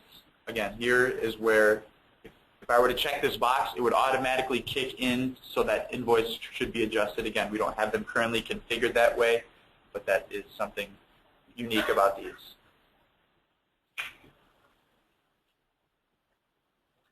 The next thing I want to talk about is payment terms, and these are used to define the amount of time that a full payment is to be expected. So we have 6 of those in the tenant right now.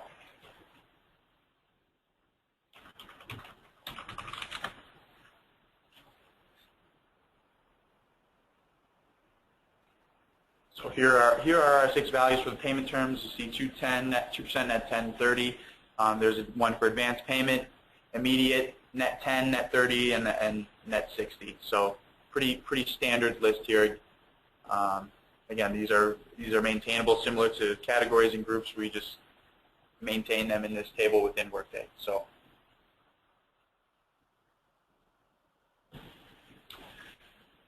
the next 4 items deal with matching, and I know this is kind of a new process, and for those of you who have sat in on those meetings, we've had several lengthy discussions about matching. So what I want to do is take the time to kind of break down each element of matching in Workday, and starting with the most specific.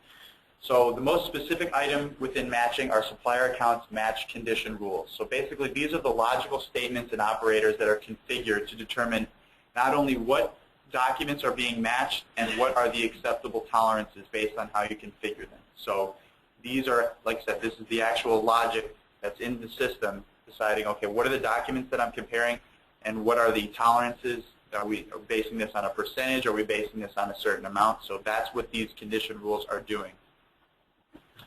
Moving on is the supplier accounts match exception reasons. So in the event that a supplier invoice comes in and the amount does not match a PO or there's no receipt, Workday is going to put that into what we call supplier accounts match exception. So that invoice will not be able to be paid until this exception is resolved. And so these match exception reasons basically help give the user a better understanding as to why the invoice is in match exception. Because in my experience, when a user looks at the condition rule, it can be very confusing. So these match exception reasons help spell it out in plain English, so to speak, as to what the problem is and how it can be resolved. So, and again, I'm going to talk about all of these, and then I'm going to kind of show you in Workday where all of these items live. So the 2 items that I just talked about, the supplier accounts match condition rule and the match exception reasons, those 2 items together make up a supplier accounts match rule. So you see here I've said it combines the match condition rule and the exception reason. And together those 2 items make one match condition rule. You have the logic as to what it's looking at, and then the reason, the plain English version of basically of what that rule is doing. So then, from there, supplier accounts match rules make up a supplier accounts match rule set. And this can be defined at the company level, and that's where all of these condition rules, exception reasons, and the match rules all live. So like I said, we have currently one match rule set configured within the system. So what I want to do now is, I know that's kind of a lot of information to explain and kind of hard to understand. So what I want to do is go into the system, into Workday, and look at our match rule set.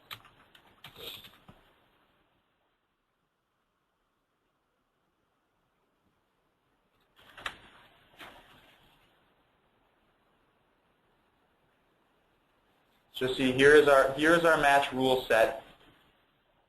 And again, just as I was describing, your first column is your match rule, and your match rule is made up of your exception reason and your match condition rule. So you'll see we have 13 unique rules for matching. Some of them deal with three-way matching, which is the PO, the invoice, and the receipt. Some of our rules deal specifically with just two-way matching. And there's unique nuances to each of the rules that we've configured. A lot of the rules that we have currently configured have what we call zero tolerance. So if there's any differentiation between the PO and the invoice, or the receipt and the invoice, then it's going to throw it into match exception. It's going to flag it so that invoice will not be able to be paid until that match exception is resolved. There's a few exceptions in what we've configured for the various contract types, but for the most part, we're going with the approach of a zero tolerance for now. I know that's kind of a lot of information at once. I'm going to pause here for a second and take any questions because I know matching is kind of a new concept for everybody. So I just want to be sure we all kind of understand what this is and how we're using it.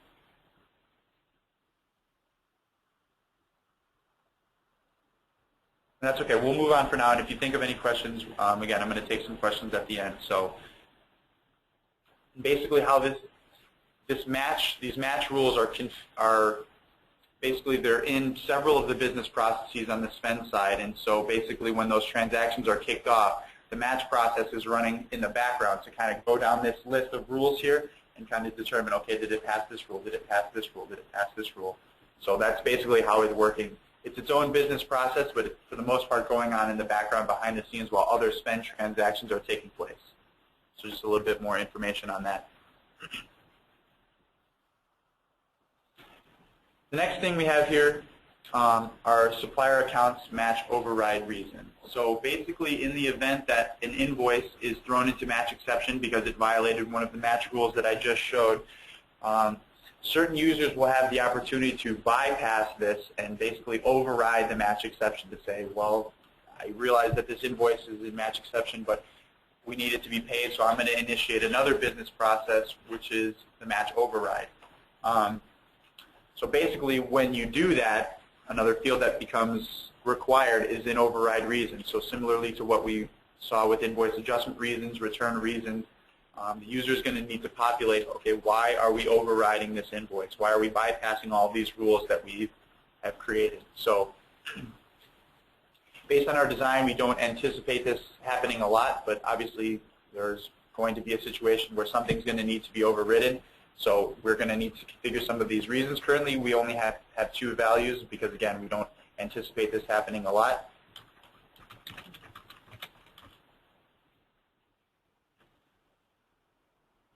So again, basically the only ones we really have are an acceptable tolerance for the PSAs and miscellaneous. So these are the only 2 really that we have right now because we don't foresee this happening a lot. Hopefully we don't have to be overriding a lot of the invoices. Just so people know, most people in the room won't know what PSA is. It's actually a very specific contract agreement for use in PD only. Right. And we have, whoop, I think this died. Hello?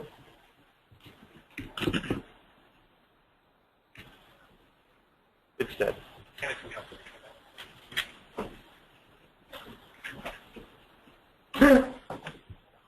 Bear with me for a second while Brad touches me another microphone. Can everyone hear me okay? Yes? Okay.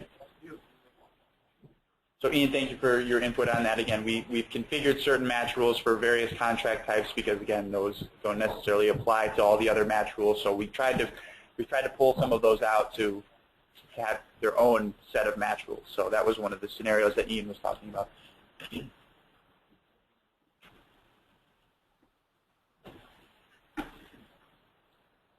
Okay, so that takes us through our key configuration components. The next thing that we have to talk about is business processes. I'll kind of pause there again to see if we have any questions on the configuration components. Again, I know it's a lot of information in a short amount of time, so if you think of anything, just feel free to jot it down and ask it at the end or grab me after my session. Okay. So the next thing I want to talk about is I want to start talking about some of our business processes. So kind of what I was saying at the beginning, this is not our final configuration. This is basically a snapshot at this moment of what we've done so far for our business processes. Hold on one second.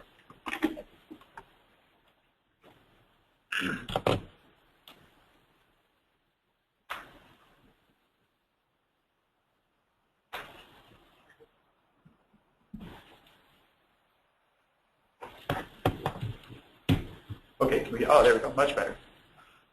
Okay, so again, I want to start talking through some of these. Obviously, I, as well as many other people in the room, understand that there's some follow-up meetings that are going to come out of these weeks so that we can get these ironed out.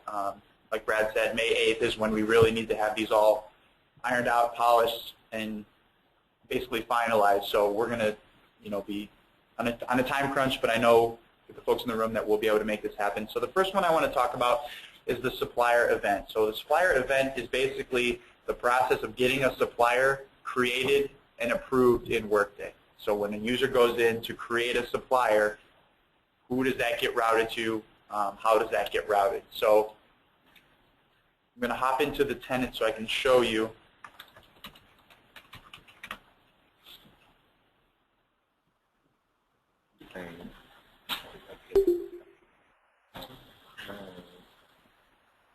So based on our design, how would this business process is going to look is that the routing of this approval is going to be based on the supplier group that the user selects for that supplier. So basically what that means is I'm in the process of basically creating different supplier approval roles based on the supplier group. So it's going to be a one-to-one match there. So basically what you're seeing here on this row right here is a condition statement that basically says if the supplier group is Brazil, then route to the region supplier approval of Brazil. And so that's how we're going to have this BP routed based on the supplier group. So that's why you saw 89 values for the supplier group, because it's going to have to be a one-to-one so that we can basically take this decentralized approach and fit it into Workday in terms of approvals. So just for me to understand, so it's basically in vaccine, I have a supplier that is based in Brazil, Brazilian, and the approval will have to go to the PWR of Brazil. basically, we're taking the location of the supplier based on the supplier group, and having an approver that matches that supplier group. But it's going to be like, for example, in Brazil, Well, at the time it's going to be because of Brazil, PWR Brazil. But I have, for example, suppliers that belong to basically my portfolio in procurement, and I should not have to go to PWR to get it. So let me try and explain. Okay. So each supplier can be in one or more supplier group. Right. And so for each country office and for each center, we will have a supplier group. And that way, somebody in those country offices and centers will maintain a list of the most commonly used suppliers for the people who work in that setting. In addition, in headquarters, we're going to have some specialized lists based on high level spending category hierarchy. So things like vaccines, whoever the person in pro is that keeps track of who should be on the vaccine list, that group will be managed by somebody in headquarters, in the central procurement group. Now, if somebody wants to create a new supplier and add them both to the Brazil list and to the vaccine list, two separate approvals will be required in order to do that, because the person in Brazil is saying, yeah, this makes sense for this one to be on the list that people see when they pick the Brazil list, and the person with the vaccine list has to make sure that, yes, that's one of the suppliers we want to buy vaccines from. And so that's how this is going to work. And then that way, when you're sorting out the truth is, you can just search by supplier name, and anybody processing any transaction can pick any supplier. It's up to the people that it gets routed to decide that that is or isn't a good supplier. The management of these lists is just a way for us to organize our database of suppliers. Okay. And yeah, thank you for that. And one of the efforts that's going to need to happen over the next week or so is to basically review that list of supplier groups to see, A, are all of these there? Do we need to add any? Do we need to remove any? So that way I can go ahead and start creating more of these roles to match those supplier groups. So that's one of the efforts that we're going to need to be thinking about over the next weeks. So the next step of this BP, similar logic but different in the approach. So basically, we're going to leverage the various payment types that have been configured in the banking and settlement side. And again, we're going to take that payment type based on those various countries, and we're going to route it to those cash manager roles for that specific country. So like I said, similar logic, and this primarily is going to be to validate the bank account information that's being put in for these supplier records. So you'll see for this session today, I've only done it for Brazil, but when we get this finalized, this is going to be obviously a lot longer because there's going to need to be one for each country. So are we okay on this? That's the supplier event. The next business process is the supplier change event, and basically this business process from a routing perspective is going to be the same. So it's going to be, sorry.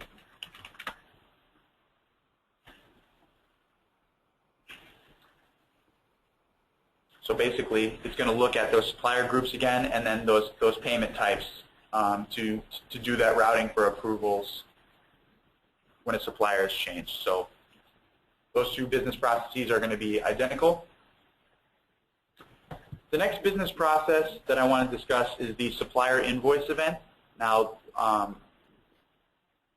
like I said when I kicked off this presentation, many of these business processes are just a snapshot at this moment in time. This is one of them that I have it configured based on the discussions we've had up to this point.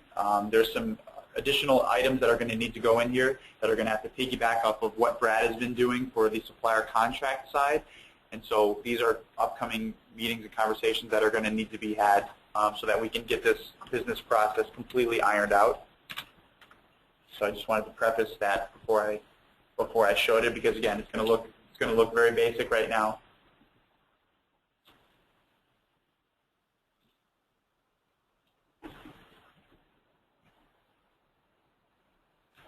So you'll see one of the first steps on the supplier invoice event is what I was talking about. It kicks off this match process. So as soon as a user clicks submit on that invoice, it's going to start running that match process in the background to start going through the rules, looking at the other supporting documents that it links to start making sure that it passes all of those rules. So I apologize for this keep coming up.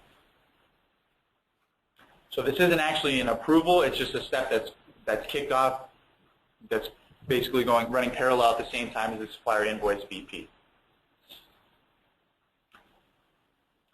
So basically what we've done is we've had it configured currently so that if this supplier invoice is not using procurement funds, that it's going to need to route to project manager. So we had several discussions on this, and again, more discussions are going to need to take place because there's several other flavors of this BP that are going to need to be addressed, similarly to the supplier contract BP.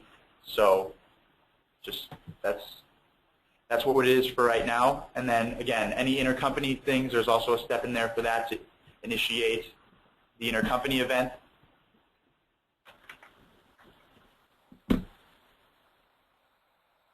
And then I'm going to hold off on that last step for now because that's going to be addressed next week. So again, when we start demoing this stuff next week, you'll see this business process in action, at least to a degree, on how it's working.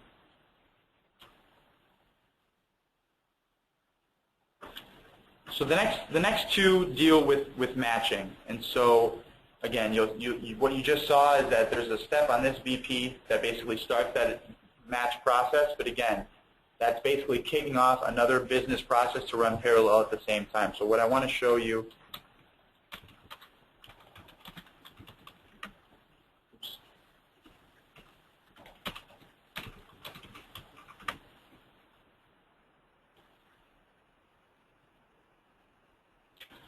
Okay, so based on that first real step of the supplier invoice BP, it's going to kick off this one, the supplier accounts match event.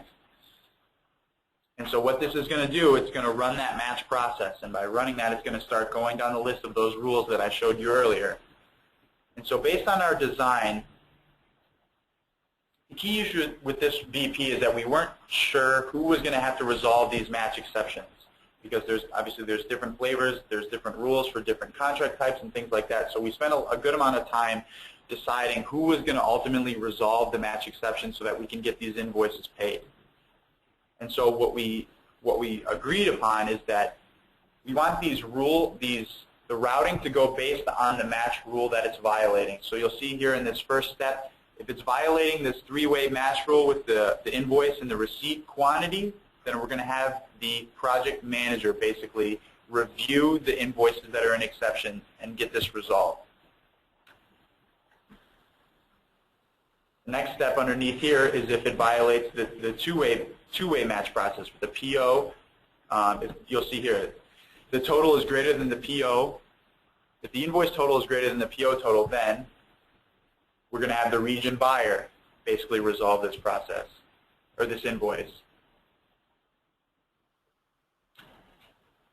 And then from there, we decided that if those two, if the project manager or the regional buyer, basically, if it doesn't, they cannot resolve that match exception, then from there, the accounts payable data entry specialist is going to be tasked with reviewing all of the invoices that are in match exception to basically get those resolved and paid. And they'll have options. They can either resolve the exception via creating a receipt or adjusting the quantities on the PO, or like I said, they could potentially have the option to override. Based on the discussions we had, we do not want to be doing that a ton, but that's kind of how the process will go. And those are your two options, either resolve the exception or override and get the invoice paid. So again, I know it's kind of complex because this BP is kind of running parallel and feeding off other business processes, but the key thing to remember with this one is that we're having it routed based on the match rule that is being violated. And so based on that match rule that's being violated, a different party will be tasked with resolving that exception. I'm going to pause there for a second.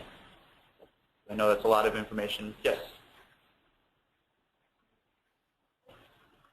Exception approval process for here in headquarters. What would be the exception approval process in Montreal? Or are things that have match exceptions in Montreal? I couldn't really hear your... Okay, so the question is this just the headquarters or is this in country office too? And the truth is that for those things that are procured locally, all of these things will occur in the country offices, the same things that occur in headquarters. And the rules that we have configured are the same rules that we've configured for all of Tahoe. And our rules are, they're called tolerance rules, and I would say that our rules are intolerant, which means that generally speaking, if we have received less than we have ordered or we've been invoiced different than what we ordered, we're going to put the responsibility on the buyer to adjust the order if that's the appropriate action to take. Otherwise, we'll have to, adjust the receiving report or the supplier invoice to be equal to what we ordered. In some organizations, they put in tolerances and say, oh, well, it's only a few cents off, that's okay. But here, what we've configured is our very stringent rules. So our three-way match is going to have to be quite perfect in order for us to pay things here. And the only exception of that is for the PSA agreements we call Haiti, where our agreements with the healthcare providers are based on an estimate of the number of procedures, and there are some tolerances that are allowable for those particular agreements, not in terms of the cost of the per unit cost, but the quantity ordered can be only in those cases. So I understand from your comments that we will be able to modify purchase orders after they have gone. Yes. Something that we cannot do now. We receive less. We just have to pay less. We have to. So now we're going to modify the purchase order to make it less, and then we pay. That's correct. So as Brad described earlier when we talked briefly about the purchase order approval processes, changes to purchase orders will have almost exactly the same routing as the creation of purchase orders. So the process that we went through in Brazil to create a purchase order, in order to change it, you'll have to go through a similar process, but that will be something that you will be able to accomplish within your office.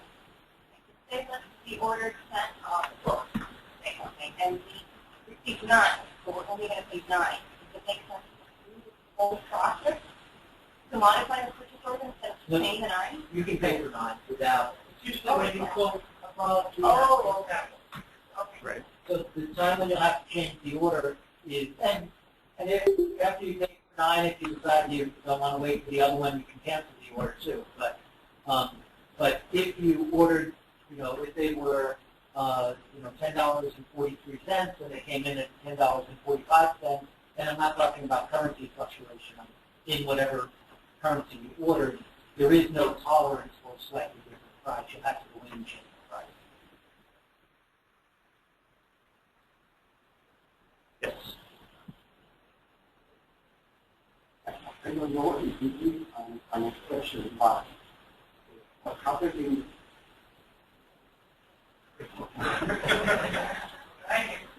sorry, working from the packet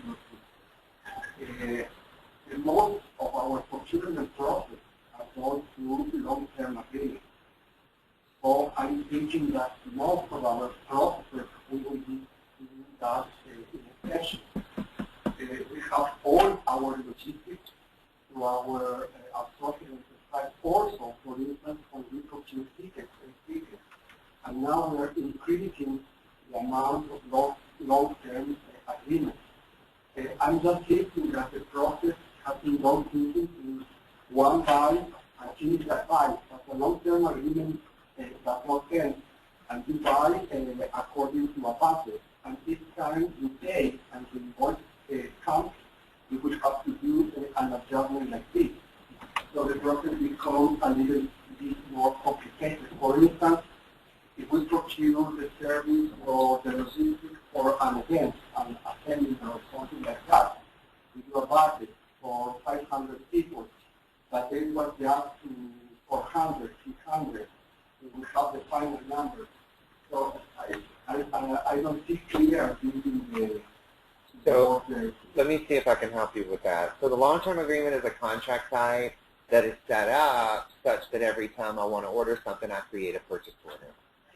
Yes. So the purchase order would be released, and in theory, the supplier invoice should match what the purchase order, not the long-term agreement itself.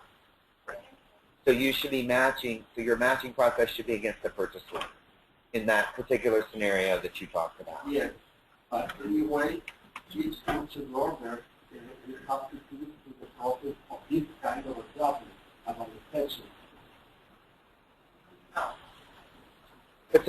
It depends on the kind of it depends on the kind of adjustment. You're going to issue a contract, regardless of the amount of contract is. Throughout the life of the contract, the LTA is going to have 20 or 30 purchase orders. If you have 20, let's say you have 30 purchase orders for $100,000, right? That's what you're writing. You're going to issue up to 25 purchase orders. And if you get up to 25, you need to add, if you go beyond 100,000, you have to adjust the LTA. You can keep issuing more purchase orders. You're not going to have to do it every time it's purchase order. Now, what the match will do is, when you order 10 at $5 each, and you get an invoice and you get a different price or a different total or any variant, there's going to be an exception that's going to go to the buyer, and you're going to say, is this normal, is it acceptable, are you going to bypass it, are you going to pay it, or are you going to do a change order to the purchase order? It's just one of several examples. But I don't know if maybe I'm just not understanding your LTA versus PO link. Maybe somebody else understands. I'm trying to look at it. We have the LTA, but we don't issue any PO against that LTA. We request an specific procurement under that LTA, we issue that PO. So we issue 100 in a year. But normally, in this LTA, the amount of the PO is not exactly as when you buy a laptop, for instance. You have an estimate, an exactly estimate, and you pay exactly what the estimate says. In this case, no, because you do adjustments all the time. You wouldn't have, they wouldn't obligate You don't have to obligate at the LTA, you would obligate at the PO. Exactly. No, but I think that what, and correct me if I'm wrong, but I think you're saying is that we do an ATA and you open the queue at that time that can do it. What we are saying on our side is that you have a framework agreement with the LTA. Each time you want to purchase something against that LTA, you do the queue. So the queue are always with the right quality and the right amount. Simply there is a chance that the last minute and you can change it. What I'm saying is that if you have, I don't know, an ATA with a company for 500 million on event, you're going to proceed with ATA with maybe 100 kilos, and each of the kilos will be a different value depending on the event. But each time you will have a kilo against that ATA. This is the way it should work, no? Yes, and we do. Okay. But the PO, when we issue the PO, normally the final payment is not the same as the PO says, because there are changes. And this is why there is exceptions that you can override, right? Exactly, and that's what I'm saying. Exactly, all the time we are doing exceptions. Yeah. Just thinking, I don't know if in practice it's going to be a big issue or not. So I'm just saying that that is going to happen. So to me, that sounds like we might need an additional override reason for LTAs. Is that? He's basically saying that hotel took, within that LTA, we could have an LTA with a hotel chain. Okay, they're doing an event. And he issues a PO for that hotel for X event. Okay, the estimate is $100. But when he gets the invoice, it turns out that the final invoice is for $105 or for $95. Yeah, Okay, so that's going to generate an exception. Right. What he is addressing on, and it's going to constantly be happening. I mean, so yeah, you have options. You can either do the match exception, or you can do a match exception override. But I mean, it's one work day for all of Tahoe. The core team made the decision to make it what. How did Vinny refer it? Very constraining. The PMI actually recommends, and the business owners actually make the decision.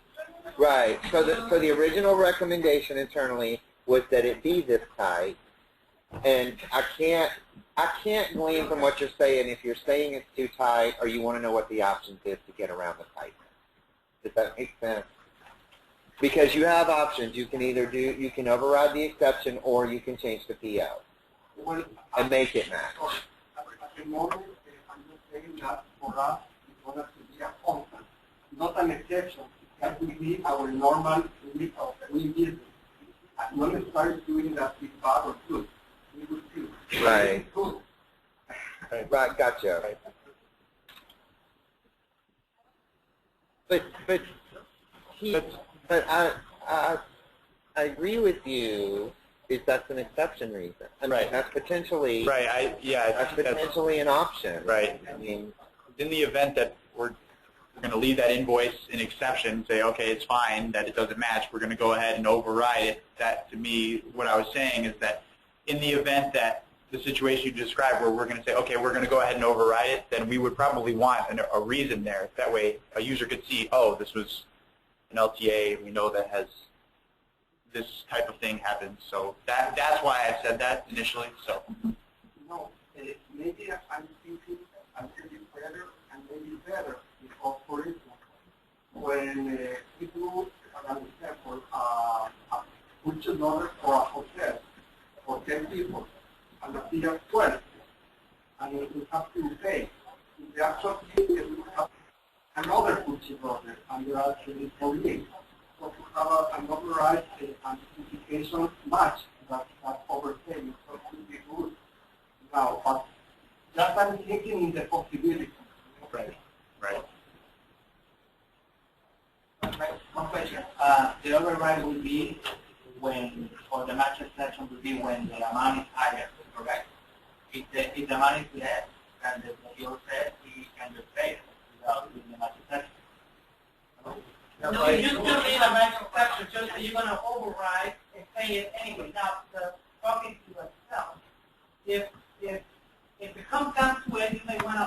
estimate, so you can always kind of be above the payment. But every time you have less than when you have in the PO, it's not a problem.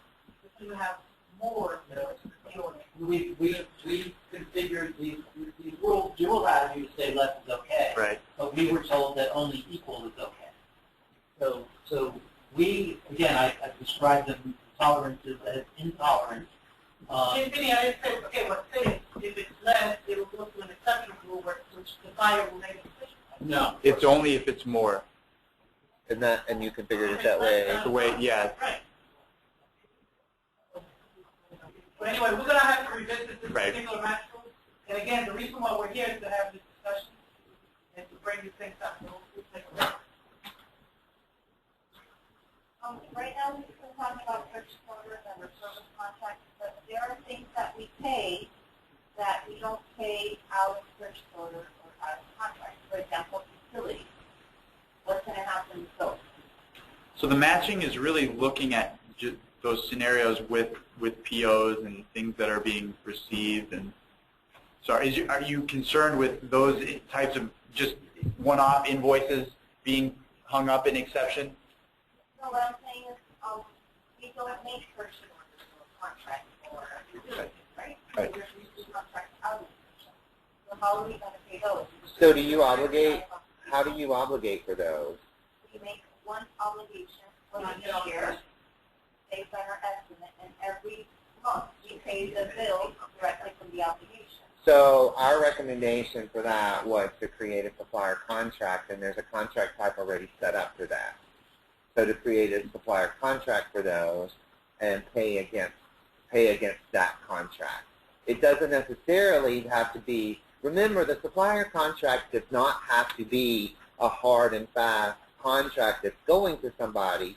It could, in this case, be a financial representation of what we're talking about, in this case, as an obligation.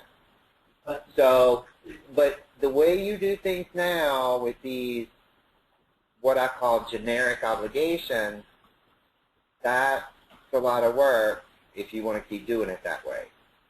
So in that example of the utility bill, if at the beginning of the year you estimate a certain amount of money for that, and then electricity becomes more expensive or it's really hot so you run the air conditioning more, even when you hit the threshold of that obligation, then you will have to go and put more money into it before you can pay the rest of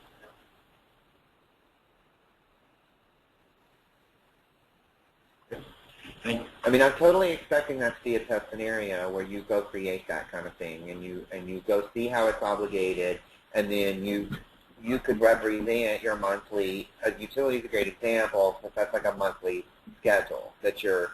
So when you get that invoice, you could go into Workday and create your invoice in Workday, pull it in. It's got all of your information in, and you just go and update the amount. And if you have other utility bills, like maybe for internet service that are the same amount every month, then you can automatically set up those invoices in the beginning and not have to touch them. They'll just come automatically. And I'm glad you asked this question, because in relation to matching, if you just do this estimate thing, then she could very well go into match exception. Right. Unless exactly, because you just built that contract on an estimate. So you may want to relieve, you may want to be a little more forgiving in what you're allowing for exception overrides, because that's been a big, it's never come out and said it, but the court scene has been very, it's been a very hard subject to grasp, but something's going to have to change if we're going to use these scenarios where we're using estimate, where we're obligating based on an estimate. But I fully anticipate the matching piece to go through a lot of tweaking in the testing process. Again, because it's a very hard concept to grasp, just me showing you and kind of explaining it. Like Stan said, when we get into testing, when you get your hands on it and see how it's working, is really when this stuff starts to... I want you to kind of share what you're doing on your other project now with matching. So So basically, my other customer that I'm currently working on, I mean, we're in the last quarter of the project, and to this day, match rules are still being updated and tweaked. And through each round of testing, there's been dozens of scenarios just around matching, just so that the end users can ultimately see what it's doing and how it's working. So it's not uncommon for this, like Stan said, to go through several iterations and for these to be tweaked, because it is a new concept for a lot of our customers. So fear not. I actually have one more scenario for consideration.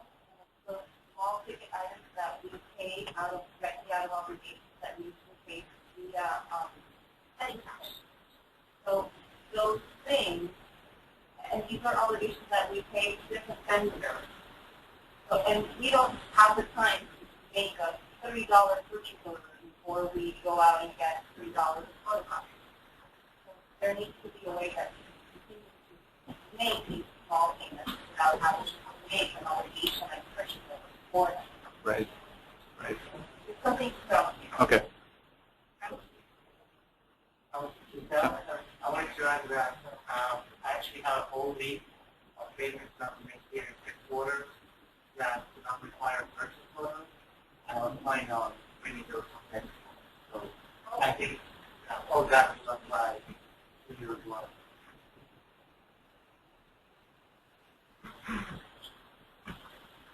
Hi, so hi everybody, I'm Richard. Thank you for meeting. We'll be doing all cash all day tomorrow. So this question of petty cash, we'll be touching on that a little bit tomorrow. I've had conversations with Linda and her team. I think she's reached out to various folks in the treasury area, the office to find out what people's processes are. And we come up with, again, what people have been talking about today about what we think is a recommended approach or process for petty cash and workday. So we'll talk through that tomorrow. And then if you've got any additional questions, we could contact us. But it's definitely good to be thinking about these different scenarios, because again, as we get into testing is really where you're going to start getting your hands on this stuff and seeing how these match rules are really working. So it's good to be thinking about this stuff. You have a question? I just wanted to make a very small point of order. It's not appropriate action simply core team have to do this with umbrella testing. So this has actually been coming out of the deep dive sessions. There's a lot of procurement people, a lot of other people that are there, the integration sessions. So let's just make sure that we're not sort of pointing small group of people to large group of people that are very tall. Understood. Understood. Yeah. They're humble and And I'm not trying to point to a group of people, but on some of these things that are PAHO specific versus Workday required, we have gotcha, understood, and I'll be more sensitive to that. Okay, just regarding the supplier invoices that would be created.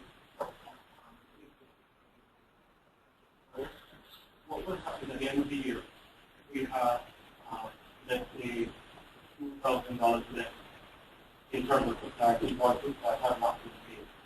They're not supposed to be paid, but what would happen to them? If they're supposed to suffer on liquidation or what would that happen at the end of the year?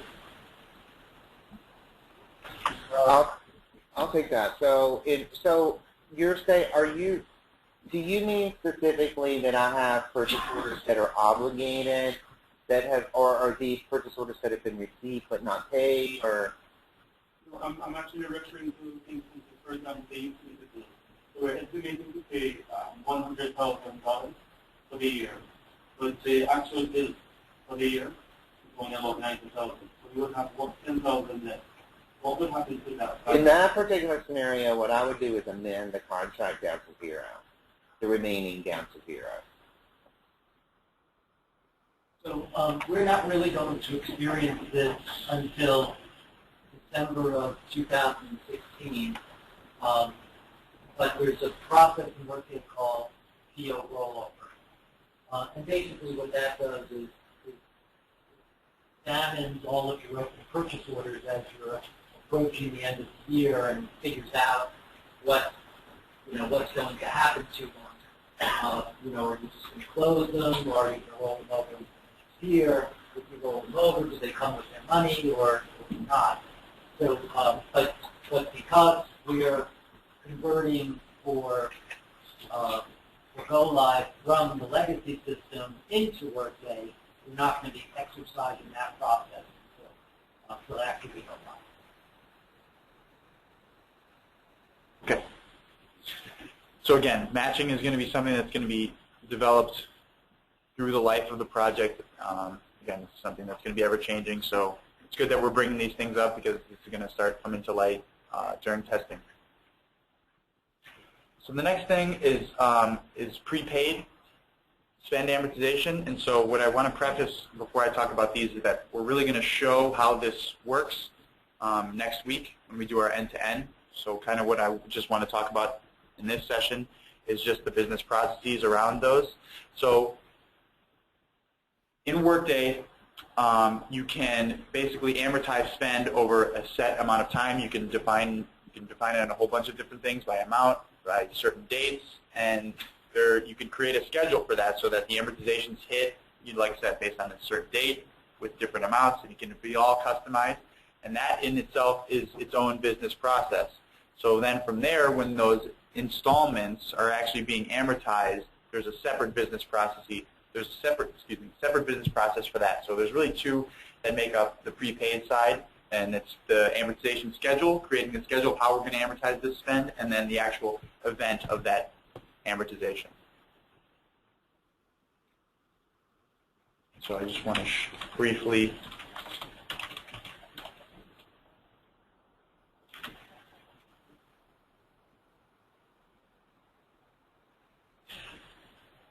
And so based on our deep dive sessions and our configuration sessions, basically how we want this to work is that an accounting manager or an accountant will be able to create the schedule from the invoice. And basically then what happens is it goes to the cost center financial analyst for approval. So they'll be able to take a look at this schedule and say, okay, does this make sense?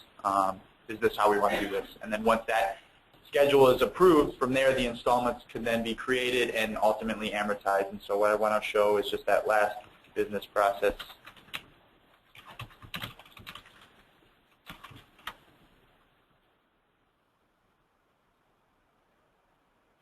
And so then when those amortizations actually hit, they will need to come in and be approved by the accounting manager based on that schedule.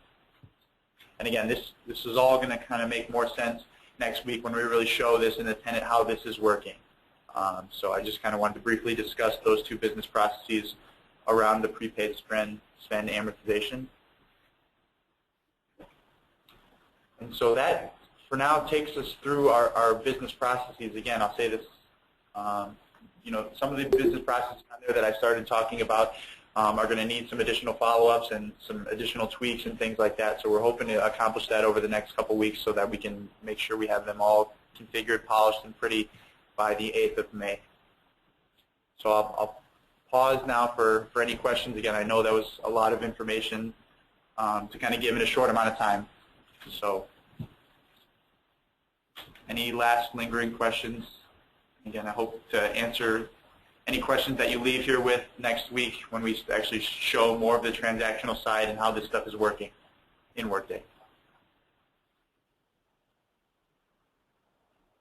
Okay. Well, if there's no questions, again, one more. Go ahead. What happens to the terms and conditions for the chicken instruction? Terms and conditions. For the purchase of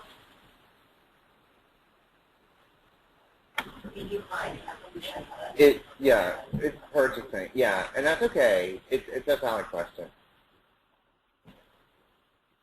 The custom fields that we've prototyped for purchase orders, around purchase orders.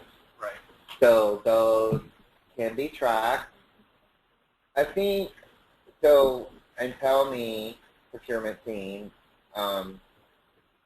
in my mind, there's pieces of that could be tracked.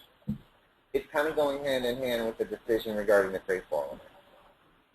Because some of that information could be checked on the freight forward side, or custom fields have to be developed, like we've shown before, for that to be checked in the workday side.